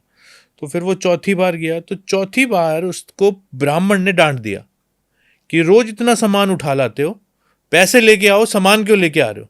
जी। तो ये पितरों का आदेश था या ब्राह्मण की वो था कि उसको पैसे चाहिए थे, या वो अपने भाव से नहीं कर रहा था, या और कोई कारण था। देखिए, ये आपने ना जो इसमें एक ही क्वेश्चन में बहुत सारी चीज़ें शामिल है इसमें, ठीक है? व्यक्ति का भाव, व्यक्ति की चीज़ें, जो उसके करने का प्रोसेस, इसके अंदर ब्राह्मण का जो भी इसमें रोल, ठीक है? बहुत सारी चीज़ें हैं। ये कहीं न कहीं आजकल के ब्राह्मणों की भी बहुत बड़ी इस जगह प्रॉब्लम हो गई है। भूल है। बहुत बड़ी क्योंकि कई बार क्या होता है, शिवलिंग पे जल चढ़ाते हैं, कहीं दूध चढ़ाते हैं, तो वहाँ पर वो कहते हैं नहीं, नहीं थोड़ा-सा चढ़ाओ, इसे बाकी छोड़ दो। क्योंकि उनके माइंड में क्या है कि इससे उनकी घर की चाय बननी है, ठीक है? उन्हें खुद को ये शिवलिंग की महत्व खत्म हो गया है। क्योंकि वो कोई ऐसा पढ़कर या कोई ध्यान लगाकर कुछ ऐसी चीज़ उन्होंने अर्जित नहीं करी है। बस उन्हें एक क्षेत्र मिल गया है, यहाँ पर हाँ जी मंदिर स्टार्ट कर दिया है, उनका एक बिज़नेस पर्पज़ से चला रहे हैं। ये कहीं न कहीं उनकी बहुत बड़ी भूल है। कभी भी कोई जातक होता है, अगर कोई ब्राह्मण देव ऐसी चीज़ कराते हैं, उसके अंदर उनका हक नहीं बनता है इस जगह ये बोलने का। ये आप उन्हें सजेस्ट कर सकते हो कि बेटा इस जगह जनेऊ कम है, आप जनेऊ इसमें शामिल कर सकते हो, ठीक है? आप उन्हें ये नहीं बता सकते कि नहीं, नहीं आधा किलो आटा है या 5 किलो आटा है, आधा किलो दाल है या 5 किलो दाल है। ये ब्राह्मणों की भूल है बहुत ज़्यादा। आप ये नहीं उन्हें कर सकते, नहीं आधा किलो लो, 5 किलो लो, अरे उसका भाव अगर प्रबल है तो एक मुट्ठी दाल भी वो काम कर जाएगी जो 5 किलो दाल नहीं करेगी। सही बात है। ये रियलिटी है, ठीक है? तो इस जगह बहुत ब्राह्मणों ने, बहुत, मैं खुलकर बोलता हूँ इस बात में, कि बहुत ज़्यादा अपना व्यवसाय बना दिया है, ये बहुत गलत है। आप पैसा लाएँ, ये ना लाएँ, अरे जितनी उस व्यक्ति की श्रद्धा है वो चढ़ा रहा है। पैसे के रूप में, चीज़ों के रूप में, ये चीज़ उसके श्रद्धा पर है। आप उसे ले सकते हैं, ये आपका लगता है कि हाँ जी, इतना मेरे को लेना चाहिए। आजकल उन्होंने फ़ीस तय हो गई है, चीज़ें तय हो गई है, ये कहीं न कहीं मुझे लगता है सरासर गलत है।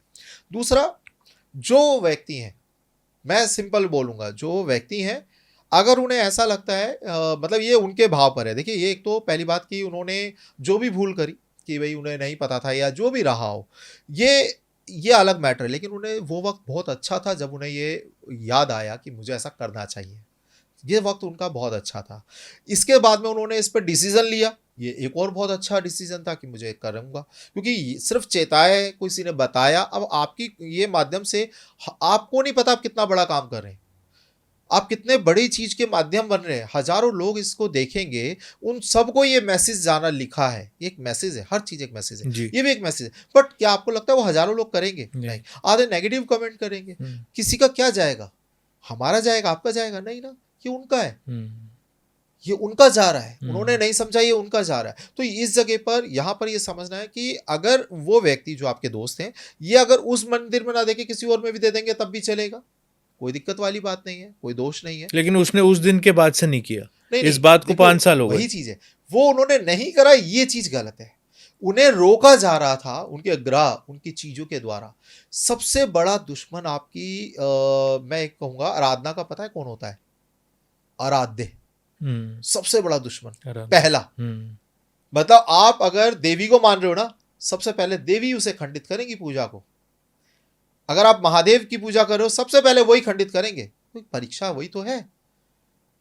आप सब अगर भैरव बाबा की पूजा कर रहे हो, भय का नाश करने वाले हैं ना, सबसे पहले वही डराएंगे आपको। उस डर को आपने कंट्रोल कर लिया, पार कर लिया, उनके आप कसौटी पे खड़े उतर गए, तो आप आगे उनको पा सकते हो। महादेव जी हैं, सबसे पहले आप उनके अगर शरण में जाएंगे जी, उनकी आराधना करेंगे। वो अपने बच्चों की उन्होंने परीक्षा ली है ना, कार्तिकेय जी की परीक्षा ली, अपने किसकी नहीं ली, गणपति जी की परीक्षा ली। आप ये समझ लीजिए ये उनकी एक परीक्षा था, उन्होंने रोक दिया, दिक्कत इस जगह आ गई। अब आपने दूसरी बात का आपका आंसर मिला, क्या ये पितरों की तरफ से उन्हें चेताया, मतलब ये कहा गया कि रोका गया, जो भी ये परीक्षा थी जो वो रुक गए। ये पितरों परीक्षा, देखिए पितर नहीं लेते परीक्षा ऐसी, पितर तो वो बेचारे उनको दे रहे हो ना, उसमें वो खुश हो जाते हैं। ये परीक्षा थी आपकी ग्रहों की, क्योंकि आपको जो आपने स्टार्टिंग में कहा था कि ये सब कुछ मिला गया है प्रारब्ध से, वो उसे सॉल्व करना इतना आसान नहीं होता, बदलना। वो उसे एक मौका मिला, आपके दोस्त को ये चेताया गया कि ऐसा करना चाहिए, और वो सही ट्रैक पर आया भी। बट उसे किसी एक पंडित एनर्जी ने रोक दिया, किसी एनर्जी के थ्रू ऐसा रोका गया कि नहीं करना, और वो रुक गए। रुकना नहीं था, मंदिर बदल लो, कोई दिक्कत वाली बात नहीं है। कोई इसमें कोई वो नहीं है, आपको जो करना है उससे रुकना नहीं है। आप किसी साधना में बैठते हो, सबसे पहले झटका आता है, सबसे पहले झटका देने वाले आपके आराध्य हैं। मैं स्ट्रेट फॉरवर्डली बोलूंगा, सबसे पहले जो एक आपको लगे, अगर आपकी साधना भंग हो रही है, आपको लगता है, कई लोगों को हमसे पूछते हैं कि अरे क्या ऐसा है जो मैं ध्यान लगाता हूँ मुझे सब ध्यान नहीं लग पाता, या मेरी ये आराधना में विघ्न आ रहा है। ठीक है, मैं हनुमान जी की आराधना में बैठा, मोस्टली जो लोग हनुमान जी का ध्यान लगाते हैं उनको ऐसे थॉट आएंगे, नेगेटिव थॉट्स, ऐसे थॉट आएंगे, सेक्सुअल थॉट्स आएंगे बहुत ज़्यादा। इसी पे कंट्रोल करना है सबसे पहले आपका, जो भी, क्योंकि उनका प्रोसेस है, हर एक चीज़ का एक प्रोसेस है। तो ये उसी को आप क्या नाम है, अगर सॉल्व करेंगे तभी तो आगे जाएंगे। तो ये आपके दोस्त के लिए था, उन्हें सॉल्व करके किसी और पंडित या कहीं और आपको दान देना है ना, आपको दान देते वक्त में ये नहीं सोचना होता है कि ये सामने कौन है। आपको दान देने का एक प्रोसेस होता है कि आप इसे ये बोलना है हमेशा कि प्लीज़ लें और मुझ पे एहसान करें, बस। अगर ये प्रोसेस आपने अपना लिया तो सामने कौन है क्या फ़र्क पड़ता है। आपने तो देना, और देकर आपने कुछ मांगना। पितरों के लिए सबसे ज़्यादा खासतौर पे ये चीज़ है, पंडितों को भोज करा रहे हो, आपको ये नहीं करना है कि पंडितों का आपने ये कर लिया प्लीज़ हमारे पे कृपा दृष्टि बनाए, नहीं, क्योंकि वो तो ठीक है, आपने बोला मेरे पितरों पे कृपा दृष्टि बनाए, क्योंकि जो पंडितों को खिलाया उनका जो पुण्य मिलेगा ये पितरों को जाएगा। जो गाय को खिलाया, जो इसका पुण्य मिलेगा पितृपक्ष के अंदर वो पितरों को जाए, ये करना है। जो भी आपने जिस भी जीव जंतु को खिलाया, इसका भाग जो भी आपको मिल रहा है ये पितरों तक जाए। ये है सही पूजा पितरों की, ठीक है। और पितरों के निमित्त जो पूजा का महत्व है वो ये है कि उनको हमने जो भी उसका पुण्य है वो उनके निमित्त है, उनके लिए। तो ये चीज़ है पितरों। ठीक है सर, मैं आपका बहुत बहुत धन्यवाद करूँगा कि आप हमारे शो पे आए और आपने पितृपक्ष और श्राद्ध से रिलेटेड इतनी बातें करी जो शायद आज से पहले मुझे भी ज्ञात नहीं थी, और मैं बहुत आभारी हूँ कि आपने हमें समय दिया। बहुत बहुत धन्यवाद मानव सर। हर हर महादेव। हर हर महादेव।